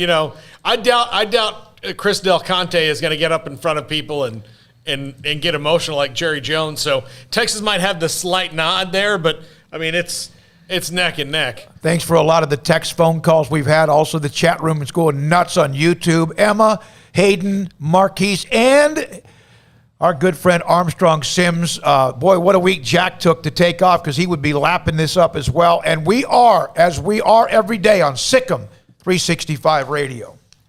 The City of Woodway, discoverwoodway.com. I mentioned, I guess a couple of days ago, the Arboretum where you could have so many amazing events from dinners. I did a fundraiser there, a couple of them. LaDainian Tomlinson, the former TCU great and Hall of Famer, from University High, and of course, TCU, fantastic player there. He was there for a fundraiser, and they raised like thousands upon thousands of dollars. What a setting that was.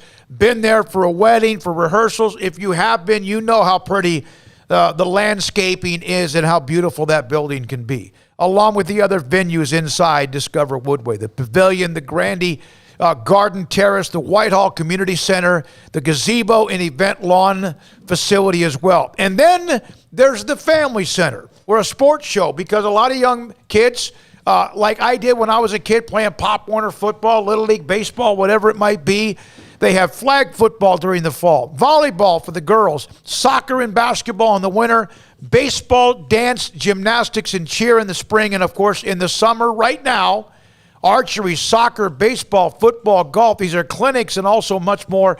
Basketball, dance, volleyball, and gymnastics. For program details, go to discoverwoodway.com. Y'all listen up.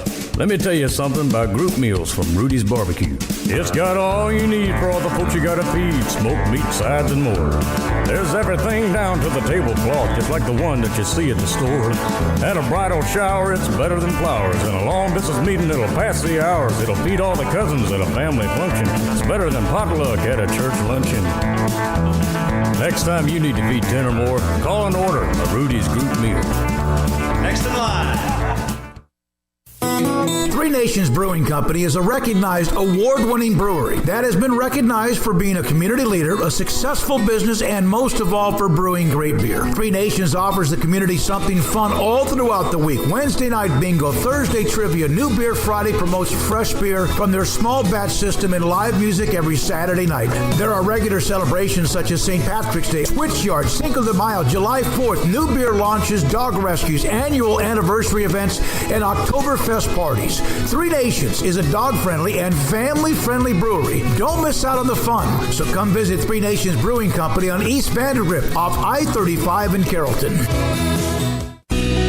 Let Camille Johnson Realtors guide you seamlessly through the process of buying your dream home or selling your current one. Commercial, farm and ranch, or residential, Camille Johnson Realtors can smoothly and successfully lead you through any transaction. With a team of 28 experienced agents who are excited about serving you, Camille Johnson Realtors services the entire greater Waco area. If you're in the market to buy or sell, contact Camille Johnson Realtors, 104 Midway Center in Woodway, or find them online at www.camillejohnson.com. Camille Johnson Realtors, elegant, charming, warm. Welcome home.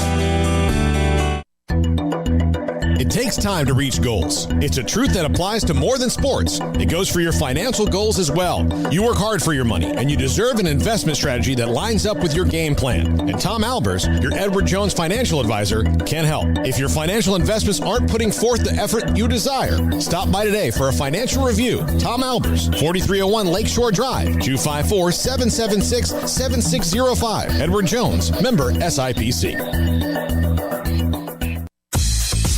Southwest Sports Medicine and Orthopedics, the team physician of Baylor Athletics. Our doctors specialize in the diagnosis and treatment of any and all sports-related injuries. Celebrating over a decade of service in Central Texas, our doctors are equipped to handle a wide range of issues, whether it's your foot or ankle, orthopedic spine care, your hand or wrist, knee and shoulder pain, or if you're in need of our arthritis or total joint clinic. Come see us at the new Baylor Scott and White Ted and Sue Getterman Sports and Orthopedic Center. Trusted doctors at Baylor Trust, Southwest Sports Medicine and Orthopedics. Our goal is to get you back in the game.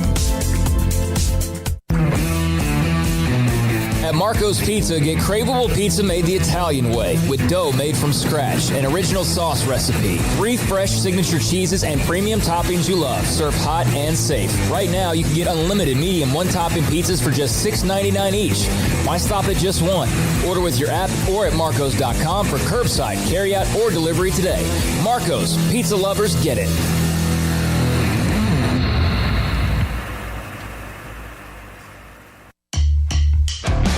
Welcome back to SicEm365 Radio. Here is Howard, and it is intercepted. J.T. Woods rips it off for Baylor. Inside the 10 and a first and goal for the Bears on our first turnover. The 5 o'clock hour is sponsored by Edward Jones Investments with financial advisor Tom Albers, staying in touch with you and your money through these difficult and changing times. Edward Jones, making sense of investing. Now here's David Smoak, Paul Catalina, and Craig Smoak. All right, we have a lot of you on the chat, text, all of that. We were going to rerun Brent Zwerneman from the Houston Chronicle, who opened up our show. We were going to run Will London III. There was so much to get to, and so many of you are also texting us and wanting to call and all that. We appreciate it. This is from Kip in Morgantown. West Virginia has benefited greatly with the Big 12 money over the last 10 years. New baseball field, buying a golf course for resurrected program, remodeled basketball arena, just to name a few. Living in Morgantown, I benefit from the money the Big 12 has provided. Thanks for allowing us in. The SEC used us to get Missouri to commit in 2011.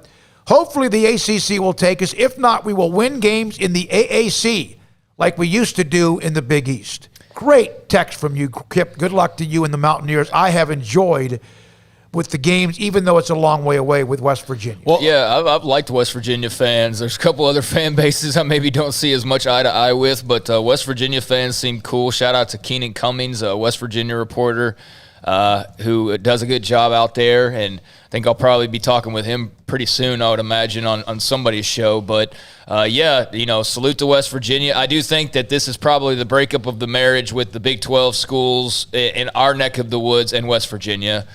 Barring some sort of, super conference. I've seen some of the suggestions that maybe the Pac-12 and the Big 12 just kind of mesh together, but that's 20 teams, and West Virginia is not going to travel to Los Angeles on a regular basis. Yeah. I mean, that would just be nightmarish. So I think that, barring the Big 12 salvaging this and bringing in 4 new schools that are somewhat regionally, that make sense regionally, then, yeah, we're probably looking at the severing of the tie with West Virginia, I would think. And for West Virginia, look, they had huge rivalries with. I mean, Pitt is a huge rival with them. Miami and West Virginia back in the early 90s used to play some knockdown dragouts. I went to one when I was like 11 or 12 years old. It was a great game.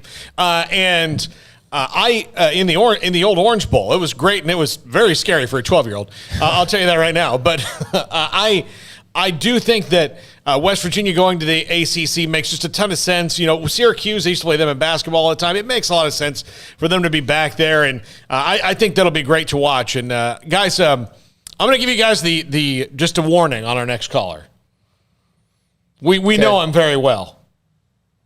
Oh my God, not him. He is at least 3 totes in the middle of his afternoon. All right, Andrew dear Baker God, on SicEm365 Radio, our old producer. Andrew, how are you, buddy? Just down in Austin doing what awesome people do.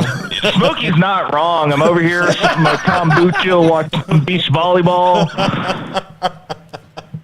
So what I really wanted to get to is, what did y'all think of Naomi Osaka lighting the Olympic torch? I don't think we've even thought about it. I didn't. I promise you.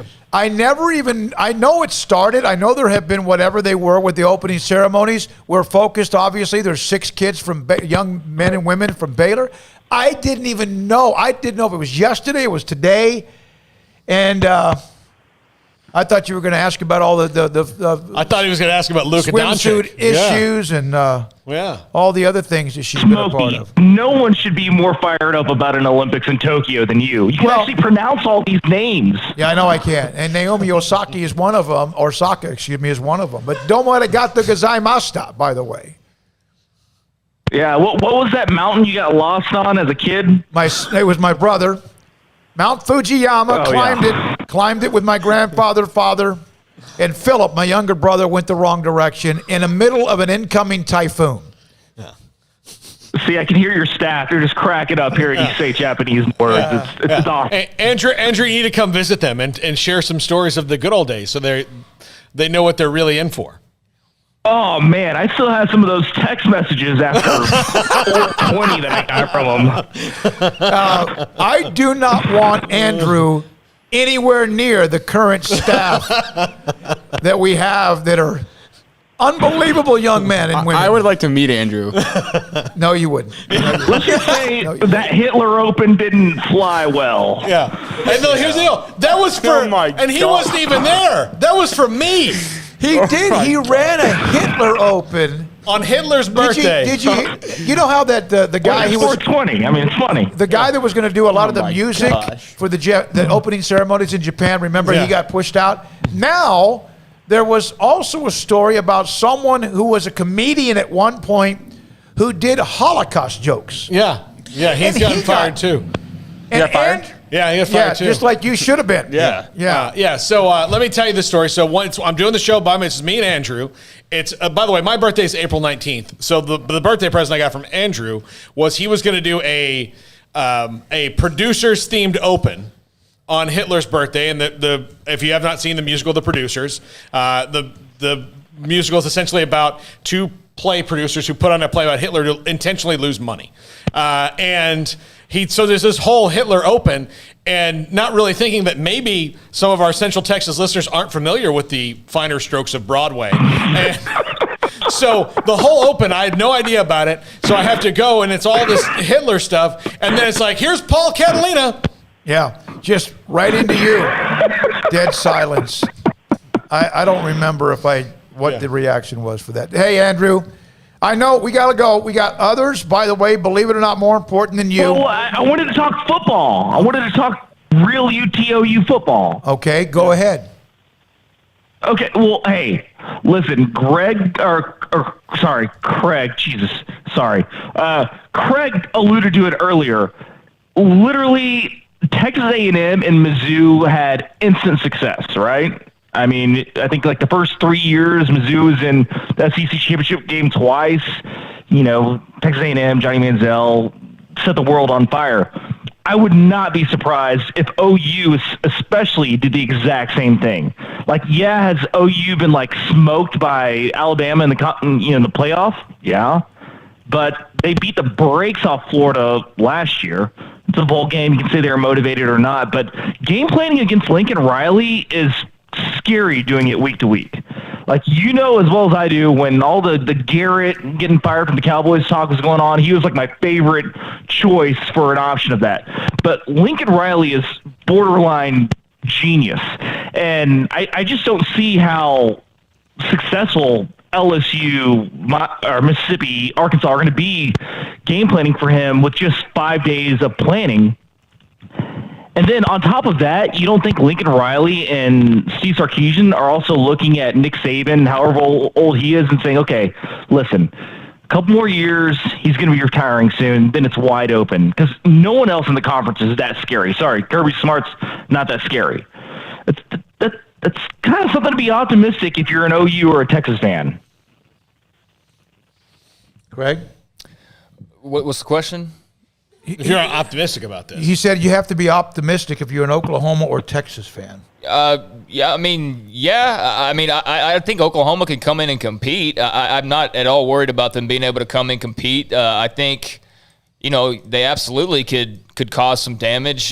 Texas, it remains to be seen what it's going to look like with Steve Sarkisian. So, yeah, I'm not doubting that they can have success. So I think Oklahoma will win immediately. I don't know about whether they'll win a division or if they'll play for the conference title, and I think Texas will have their opportunities as well if, in fact, they get to a different level with Steve Sarkisian. Andrew, we got to go. Here's the text from the 254 on the same thing. SEC's top-heavy.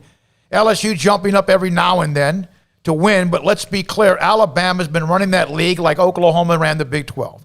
Georgia can't win any big games. Well, they've won a few, but Florida and Tennessee are not nearly as competitive as they were years ago, especially Tennessee.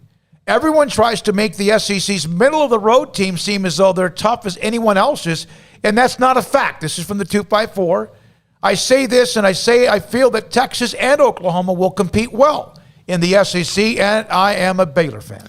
Yeah, I don't know if I gave the impression that I didn't think they could compete well, but I definitely don't believe that. I think that Oklahoma will move right in, and it may not be one-loss seasons right out of the gates, but it wouldn't surprise me if it was along those lines still with the way things are shaped up right now in Norman.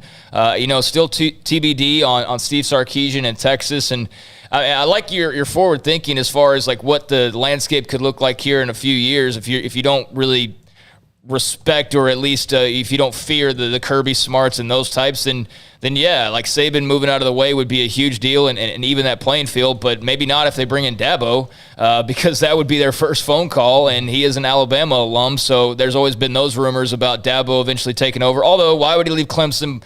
And that's an entirely different conversation. But yeah, Oklahoma and Texas are the only two teams that could have made a move like this into this conference and have been well armed enough out of the gates to be able to potentially compete right away. So I'm fascinated by all the scenarios, and I'm fascinated to see probably here in 1 year what that looks like. Though at the same time, if you're Oklahoma, and let's say that this thing fast tracks itself and you are going to be in the SEC as of next year, well, that's going to be a fun first year when Spencer Rattler's probably gone off to the NFL draft, and those things are going to take place. But other teams will lose guys too. But yeah, I fully believe they both can come in and compete. I'm not ready to put them on the level of Bama like no one else would be ready to, but on the level of Georgia and Florida LSU, I mean, for the most part, yeah. Oklahoma especially, absolutely, they can contend with those teams.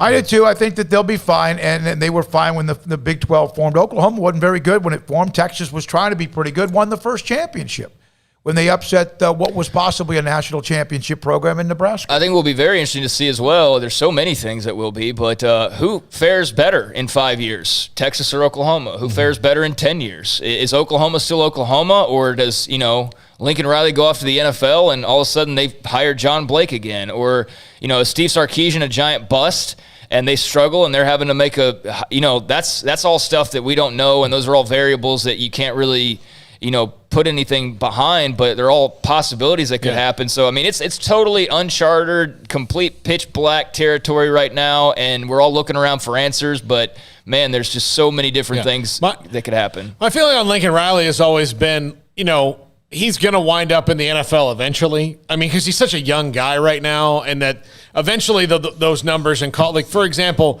if Mike McCarthy, hits the wall in Dallas, I would think that if it's not Kellen Moore, it's Lincoln Riley.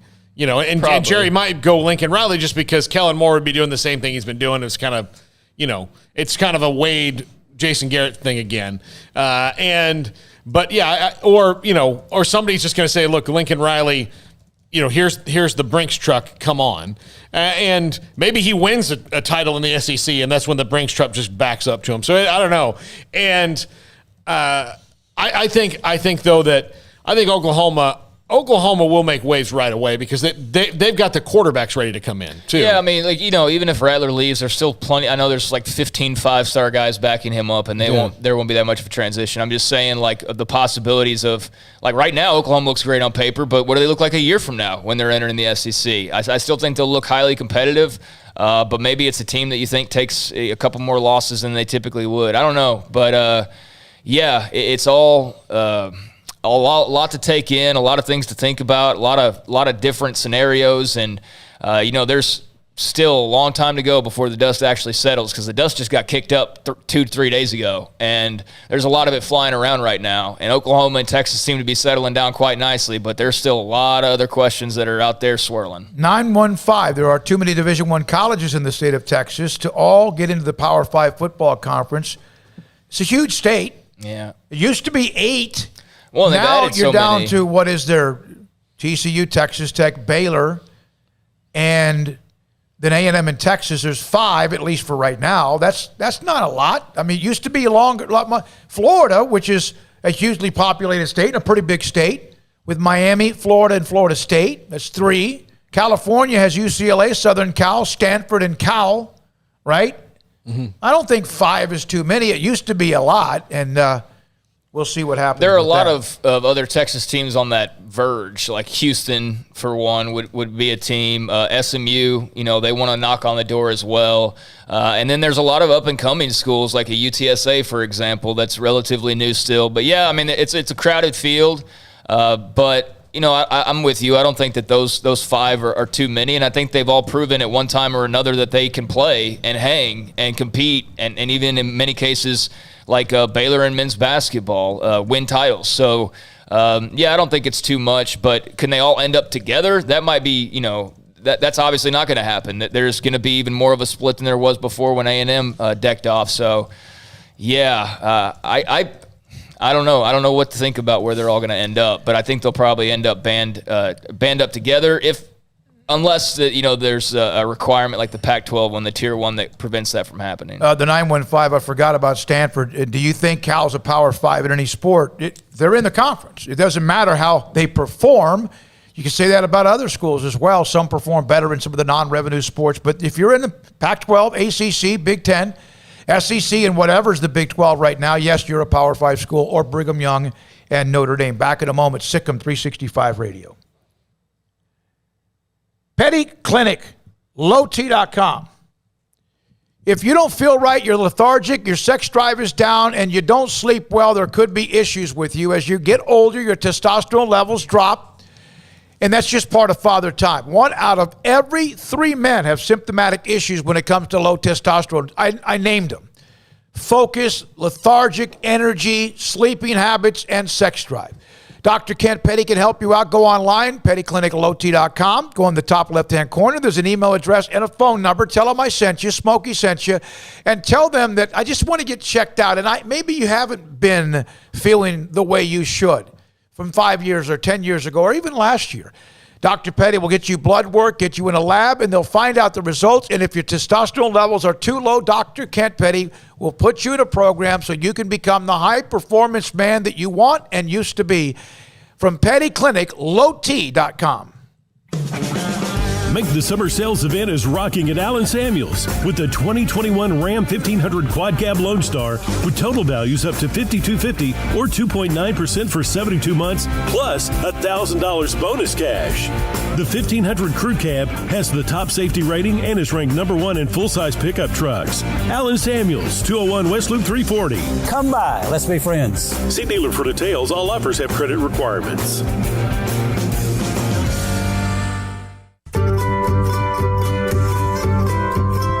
You want to know why Stonewood Dental is so successful? Listen to what happy customers have to say. Pleasant. It's different than any other dentist office. I really feel like they care. And it's not that you're here for 2 hours waiting on someone to take care of you. It's quick and easy, and I bring my kids, and my kids love being here too. They really love the treasure box.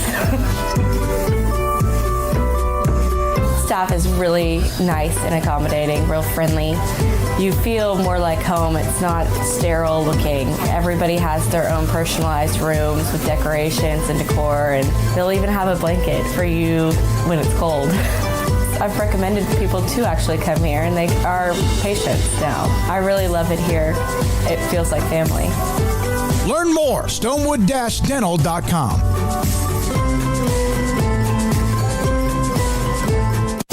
At Ideal MRI, we feel blessed to be part of the Waco community. We're a small family business here in Central Texas. At times like this, the cost of healthcare has never been more important. And unfortunately, significant illnesses and injuries still occur. And that's why Ideal MRI is open and here to serve you through this difficult time. So if you need an MRI, ask your doctor about Ideal MRI. You can schedule online in minutes at idealmri.com or call 833-IDEAL-MRI.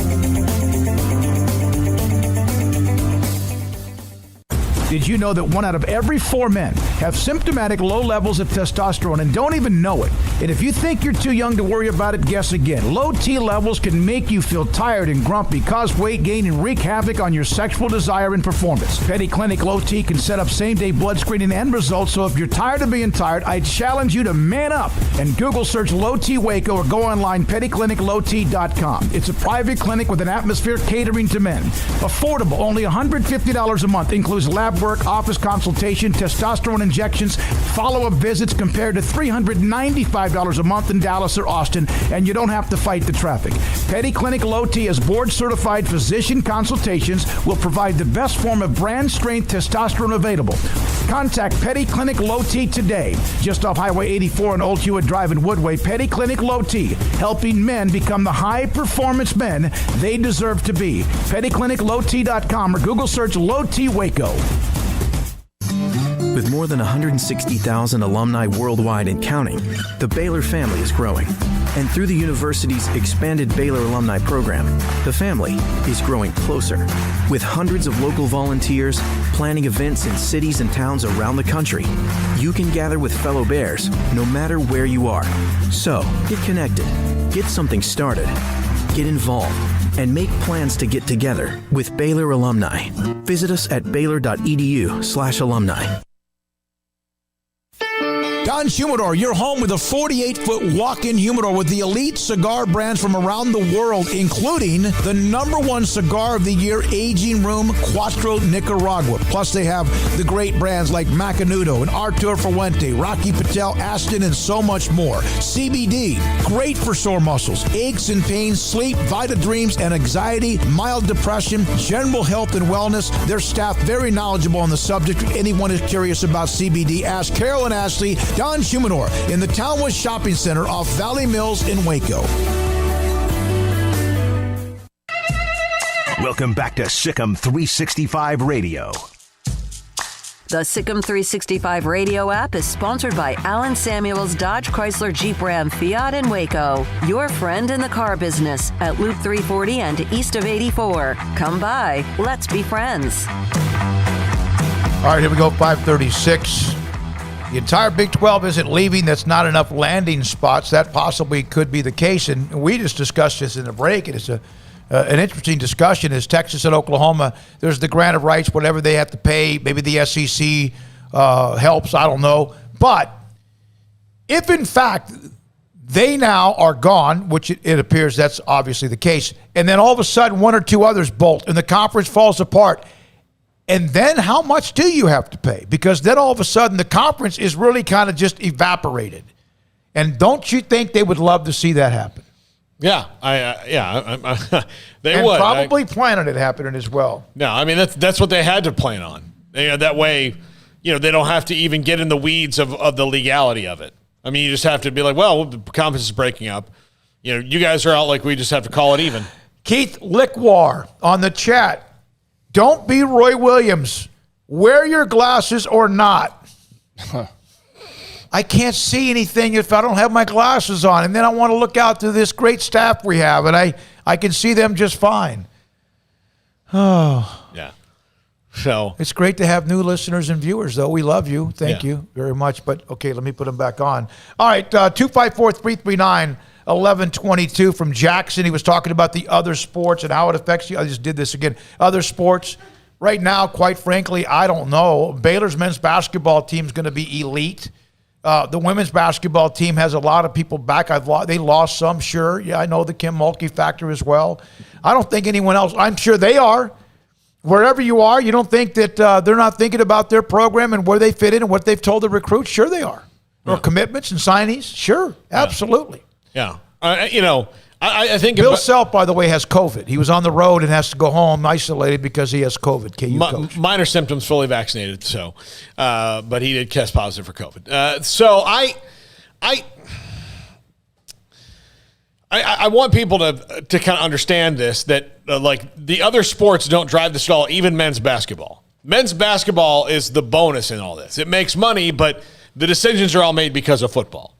And so the other sports, women's basketball, softball, baseball, none of that's going to drive any of this. It's just a benefit to the conferences that shift if the programs that they get happen to be good at those things. So, it's all about football, and it's not even about how necessarily good your football is over in the immediate present.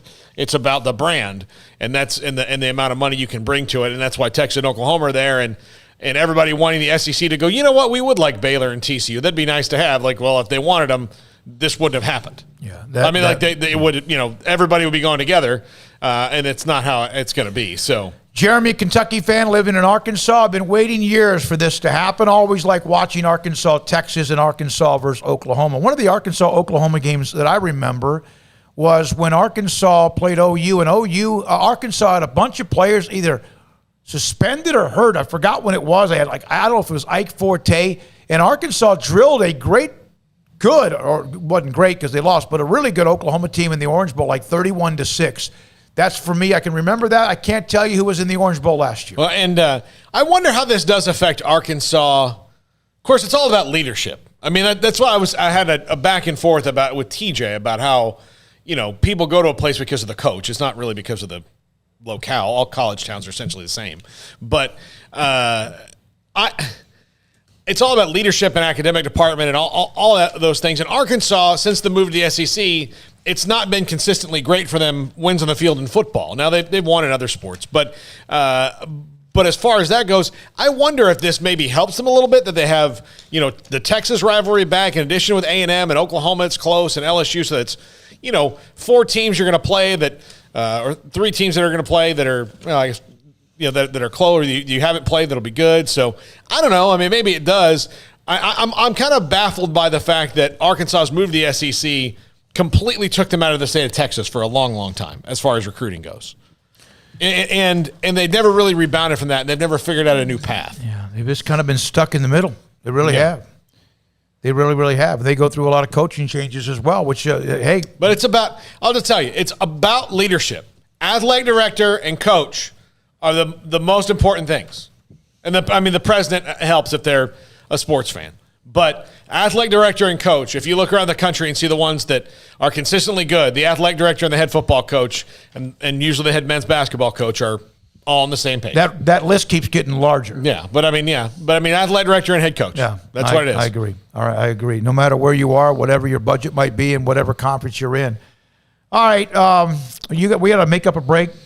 We don't really have time to, so all right, we can just do. We have two to play. Let me do this real quick. By the way, you can go until 6 o'clock tonight, which is about to close in 18 minutes. I was at Waco Custom Marketplace earlier today, thanks to the Bauer family. Picked up some bone-in ribeyes and bacon wrap fillets. They have the 12-piece bacon wrap shrimp for $10.99 a pack in their freezer, or you could have them order them and custom make it, whatever, they'll do that. The bakery, the butcher shop, it's a great place, hometown atmosphere.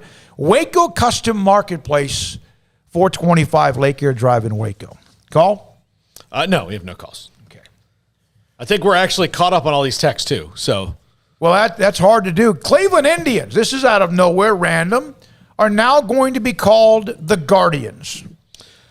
I completely agreed with them deciding to change their name because, again, I think we're to that point where generalized, and this is generalized where you're the Indians or the Redskins or whatever you are, that's just a kind of a blanket term, is kind of over. And this is coming from a guy who's the Florida State Seminole grad. I'm glad that we're keeping it, but we have a relationship as alumni of the University. Well, of course you do. There's with an the excuse tribe. there. I mean, I know. Yeah, but, I get it. The tribe. Washington thought they did too. Yeah. And that may change, and I'll have to deal with it. But I do think it is. I'm disappointed that it didn't go with the Cleveland Spiders, which is the original Major League team in Cleveland. Or pick, a lot of the names of the Negro League teams that played in Cleveland were there was the Cleveland Red Sox and the Cleveland Giants and all that. But if they could have taken one of those that wasn't already a team name, I would have been for that too. The Guardians, to me, just doesn't, and their logo is terrible. So doesn't do it for me. I don't. I think it's a stupid name. It's a dumb name. No one's going to connect the Guardians with whatever they're trying to say, the stone edifices or whatever that this is supposed to be based off of. No one who lives outside of Cleveland, and probably most people who live in Cleveland, aren't going to put that together. It's a weird name. Washington football team is better than Cleveland Guardians, in my opinion. So maybe Cleveland baseball team wasn't an option for them. But this has been the name that's been connected for a while. Traffic nickname, cool. I guess I think it's dumb. I think it's a stupid name. My question is, what do you Ohio, the lake, Cleveland, the stadium? I don't know. What's? I didn't see the uniform or the logo. What's the logo? Show it to me.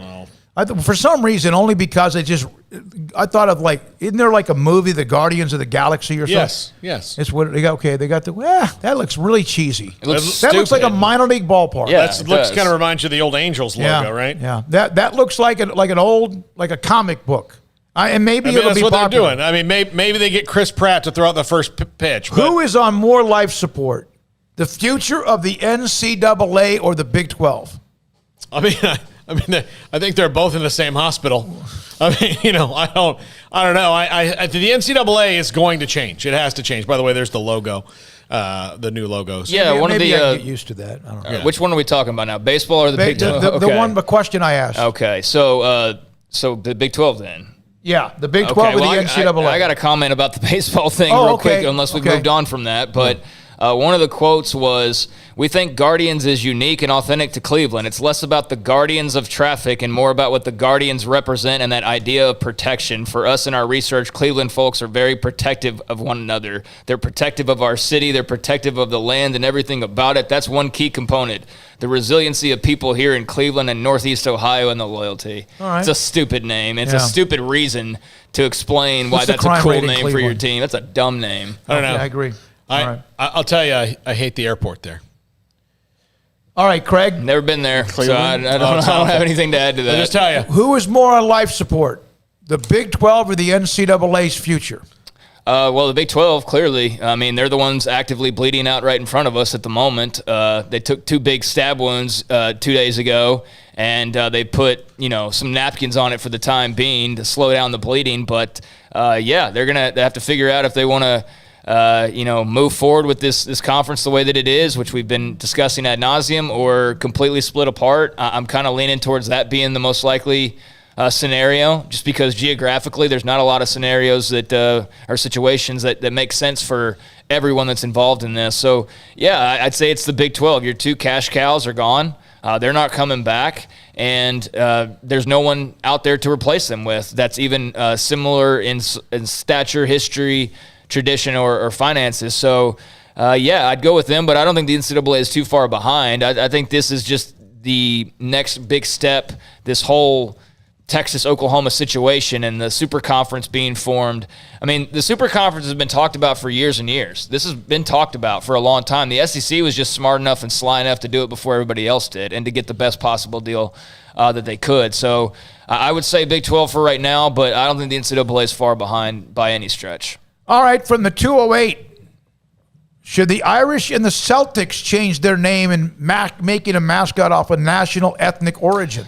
That's, Isn't that why they changed the Indians to be more politically correct? A lot of the name changes are about that. I get in trouble when I say this. I don't take these mascot names seriously, but none of them are named after me. I mean, it's not like Indians, Redskins, whatever it is. I do become almost numb to the fact that it seems like anything and everybody, every city, every statue, every quote, every person at some point can be offensive. Yeah, and it just, I wish they didn't have to, some of these things didn't have to change or that they weren't offensive. But I mean, again, it's not, I'm not the person who has to worry about being offended about it. It wasn't about me. And I do think that the bigger thing is the blanket names that aren't specific. So, and again, Irish and Celtic, that's a fair point. I don't know what the answer to it is. I don't know if there's a big contingent of Irish people who are mad about Notre Dame's mascot or mad about the Boston Celtics. I don't know if there are. And if their feelings aren't hurt about it, or that's not a right way to put it. If it doesn't offend them and it's not, hurtful to their culture, then I think it's fine. But if you feel like it is, and you're part of that culture, then your voice should be heard. I did see a bunch of Cowboys, like legit Cowboys, rioting in Dallas. Yeah, I mean, yeah. Yeah. That's a pretty blanket term. I don't know. Indians in particular and Redskins, I think, is a lot different than some of these other terms like, Celtics. I mean, Redskins is in itself an offensive term, and so you can see why that would be problematic for Native American people. And we might dismiss that and say, well, I mean, how could you really be that upset by it? But not being in their shoes, it's not my place to say. I agree. And they don't call themselves either of those things. Right. So, I mean, that's really the basis, I think, of the name change. And once the Redskins changed their name, then the Indians, were pretty much on life support after that. I haven't seen anything from the Chiefs to acknowledge whether or not they're going to, potentially have to move, or the Braves. The Braves have been long talked about as well, which I think it's a great name. But, obviously there's other people that feel differently. I don't know. It has nothing to do with me. I'm not offended by it. But, again, it has nothing to do with me. So I have no answer for it. All right. Maurice in Connecticut on the implosion of the Big 12. Maurice, thanks for your call. Yes, how you doing? First time calling in. Talking about this implosion of the Big 12. I live in Yukon territory. I watched the Big East implode. I say the best thing that the Big 12 probably could do is maybe offer 8 teams from the AAC and try to stick together and go to a 16-team league. Or if not, college football is about to blow up. Yeah, I think all that's going to happen. I think it's going to happen like everything. Yes, to everything you said. Man, it is. Maurice, thanks for your call. Thanks, Maurice. Great to hear from you from Yukon territory with a great men's and women's basketball program. That could happen, Maurice, but it would be highly dependent on who those teams are. If you are Baylor and you are Tech and you are TCU, what benefit does SMU or Houston bring to you other than just making it harder for you to recruit against them and bringing them up to your level playing field? That would be dumb on the part of those schools unless they're forced to have to accept those schools as part of some new 16-team Big 12 new look conference.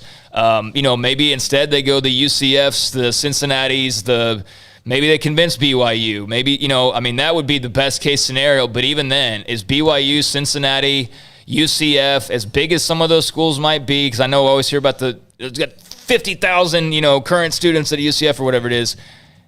Is that still a Power 5 conference in people's eyes?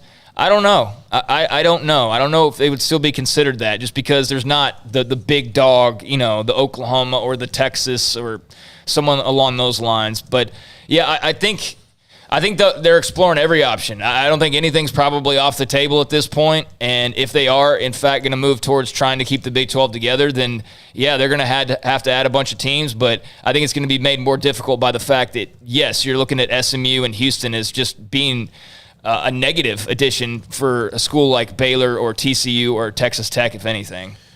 From Mike on the text line, Florida State Seminoles, Paul, you mentioned the tribe relationship. Kansas Jayhawks, short for Jayhawkers of the Civil War history. I didn't know that. Yeah. Yeah, I mean, like I said, everyone can kind of find a lot of things offensive and some can defend it, whatever. But again, to each his own, and it all ends up being whoever social media eventually wants to attack, they will, and then somebody will change or whatever. I'm not saying that they're not some of these that shouldn't be changed. Right. I recall plenty of articles about the Indians and the Redskins names before the internet was even, a thing. So, I mean, that's been a discussion for a really long time, and yeah, that's not the pool that I play in. So they changed the name, so be it. Whatever. All right, let's see here. What was Marquette called before the Golden Eagles? They were the Warriors. Yeah. Bring on the Pony Express. As we all know, SMU can be hang out with the money with the best of them. That's from Robert. Jeremy, I remember Washington saying the same thing. That's what I said about when someone said the Braves said they would never change. And I also thought Washington is, they said that a long time ago, but they were one of the first when people went after it. But you could even say, the Cowboys. Well, they killed the Indians, right? I mean, what? Turf wars, right? I mean, I don't know. You can do that. Yeah, you can do that all day. But I think, like I said a moment ago, in particular, a term like the Redskins, I mean, what are you really, do you really want to defend that and say, like, it's not, nobody like that is an indigenous person or a Native American calls themselves that. Which is why the Edmonton Elks are now the Elks and not the Eskimos, because that's not what the Inuit people call themselves. So if they called themselves that, if that was the official name of their tribe, then you could say yes, but they don't call themselves that. Utah Utes. Yeah. The Chicago Blackhawks. Yeah, that's another one I wonder. I mean, again, there's a lot and that eventually you're going to have to answer for, but maybe they have. Again, I can speak very informed on the FSU topic because I'm an alum, but they have had a standing relationship with the tribe for probably not as long as they should have, but the last 10 or 15 years they really have, and every Seminole member of the Seminole tribe can go to Florida State or a Florida State, branch for free. They have a part of the Nike deal. There's other things, licensing and name rights that the tribe does get. So that's where they have that right now, and the Seminole tribe has voted several times on whether or not to continue the association, and they keep voting to continue it. So as long as they continue it, then they will. All right, 5:54. My goodness, Brent Zwerneman, who was on our show earlier today, who back at right before the show started on Wednesday. There might be hundreds of you. I don't know. Armstrong, Emma, Hayden, Marquise. You guys are giving us stats. Brian, Colt, Ashley. Hundreds and hundreds and hundreds of you. Seriously, that you didn't know who we were 3 days ago, and you might still wish you didn't. But there's a lot of you that have been all in with us the last 3 days at all this Texas and Oklahoma and the SEC, and we have enjoyed all of it with you, and hopefully we'll see you again on the other side of the weekend. We're not done yet. Anything else to add to the end of the show before top five? Yeah, I just got this tweet from Will from Texas. I'll be honest, I don't believe the rest of the Big 12 schools have confidence in the conference leadership. Everyone is on pins and needles. Each school has to be concerned for their interest, and yeah, I'd agree with that. I think everybody is on pins and needles. A lot of phone calls, a lot of texts, a lot of that going on right now. And I think you're probably right. Why would you, if you're a remaining Big 12 school, which is now not only the wrong name for 10 schools, but especially now the wrong name for 8 schools, but how could you have confidence in the leadership? How could you? No. They were just together a week ago, and the guy at the top of the totem pole, the guy at the top of the chart as far as decision makers goes for the conference was as oblivious and completely in the dark on this as anyone, that his two most powerful brands that are basically the glue that keeps the conference together were for months on end negotiating with a rival conference and planning their exit. How could you have faith in Bob Bowlesby and his team to the fullest extent? If you do, you're just a fool. So, yeah, I'm with you on that, and I think you're absolutely right. Each school, I mean, it all sounds good right now. These remaining 8 are like, hey, it looks like they're sticking together, at least as of last night that was the case. And then today we see, well, Iowa State's already talking with the Big Ten, or, Baylor's reached out to the Pac-12 or whatever, all these different rumors have been. But, yeah, you have to be worried about you. That's what Texas and Oklahoma did. They didn't worry about the rest of the Big 12. They worried about what's going to be best for us. And they went and they did it, and guess what? Their futures are secured now. So as much as I would hope that the Big 12 schools can stay together, if in fact that's the route that they want to go, it won't surprise me one single bit when we hear that first domino drop that somebody's taken an invite elsewhere and just, nullifies the entire agreement. And by Monday, God knows what might change, right? Or what be done, or what might happen. All right, Paul. This is Paul Catalina's Top 5 at 5:55. Brought to you by Slapsticks Comedy Club. Slapstickscomedy.com for tickets. Stand-up tonight, improv and stand-up tomorrow night. Open mics on Wednesday, or on Thursday, karaoke on Wednesday. They're serving food now, so food and drink available at Slapsticks Comedy Club. Also, I'll be there August 6th and 7th. Do you ever accidentally say the wrong name? The Slapsticks? On your comedy club. You ever? No. Okay, it went right over your head. Go ahead. Oh, okay. I got you. Yeah, no, I don't. Number 5 of the top 5 Baylor scenarios, some bizarre super conference matchup, which I don't think is going to happen, but so these are the scenarios that are possible. And I would say some bizarre super conference mashup. This is not going to happen. This is the 5th best thing that I think that could happen to them. So you're talking about 6 or 8 of the teams in the Big 12. Yeah. And the UCFs, the Houstons, and all the names might be. Cincinnati, Memphis, what? Okay. Yeah. All right. Number 4, the AAC. I actually don't think, if this is what happens, it's awful terrible. It's not the first choice, but they can win this league in most every sport.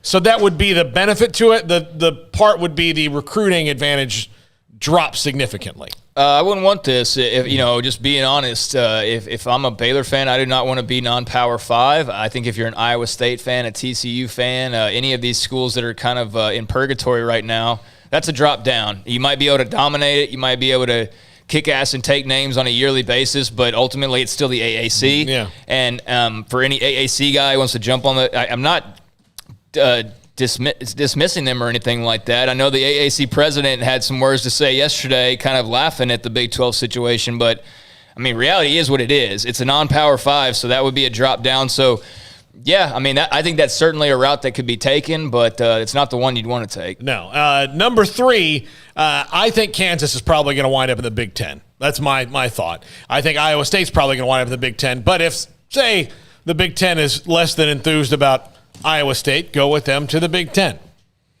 Take the 2 best basketball schools left and go to the Big Ten. I would love it. I just don't think it'll happen. No. I think Iowa State makes too much sense geographically. Big Ten would be all of a sudden stretched out pretty far. Baylor would be on an island by themselves. Yep. And then I don't know academically if they even would. Yeah, they're not tier 1. That's the Pac-12, right? Yeah, they're not an American Association of Universities. So then that's a no-go right there. So that would be ideal because if as much as the SEC is probably the conference that will never die now, the Big Ten is right there neck and neck. Yeah. So that'd be a dream, but not likely. Here's one of the things about the Big 12. You know that Texas and Oklahoma, Texas is a big, huge enrollment like Wisconsin, A&M, and others. But the Big 12, TCU's got a small enrollment, right? Mm-hmm. Kansas State, so I don't know what there is, Iowa State.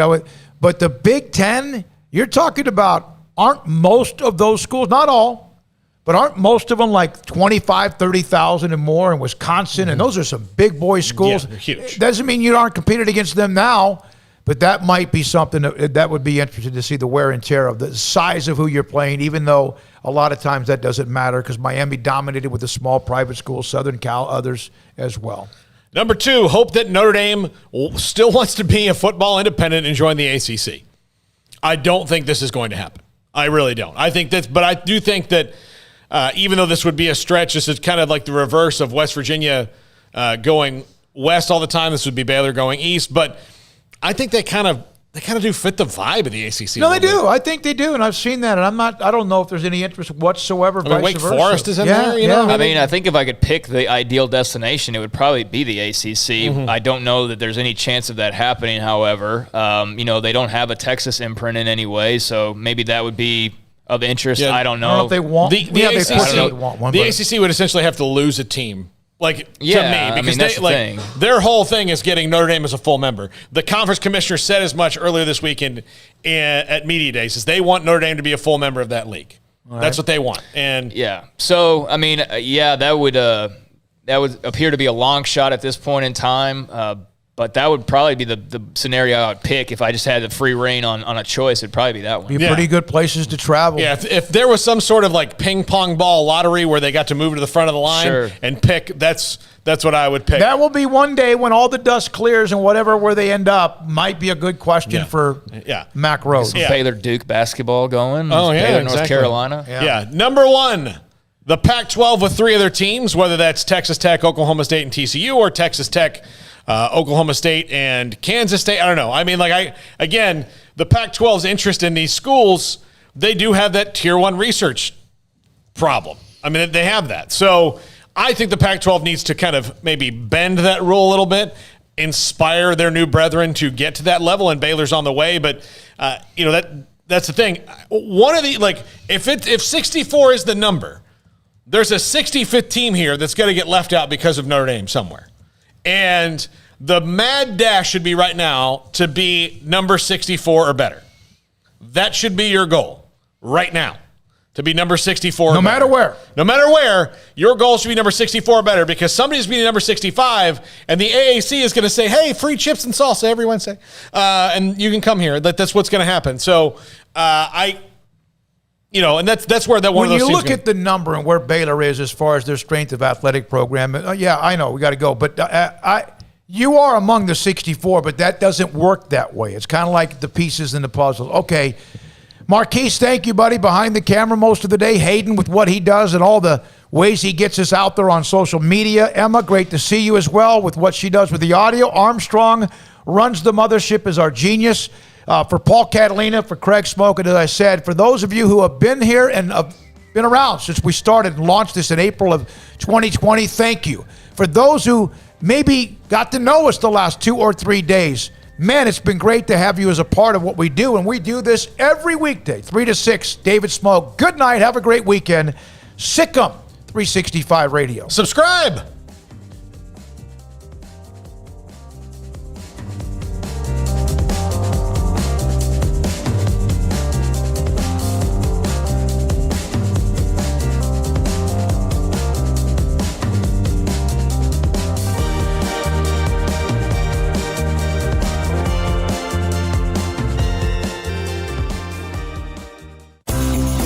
Ideal MRI is a small family business right here in Central Texas. We're open to support you while lowering the cost of healthcare bills. When you need an MRI, ask your doctor for an Ideal MRI. Visit us at idealmri.com or call us at 833-IDEAL-MRI. Stepping into the boots of a U.S. Army officer can add confidence and leadership skills to your son or daughter's career path. See all the things they can achieve in our boots at GoArmy.com. U.S. Army Waco Recruiting Company, 254-598-8131 or 254-776-1543. Texas Farm Bureau Insurance has been proudly serving Texans across the state for over 60 years. Call 254-772-8090 to find an agent who will provide a free review of your auto, home, and life coverage.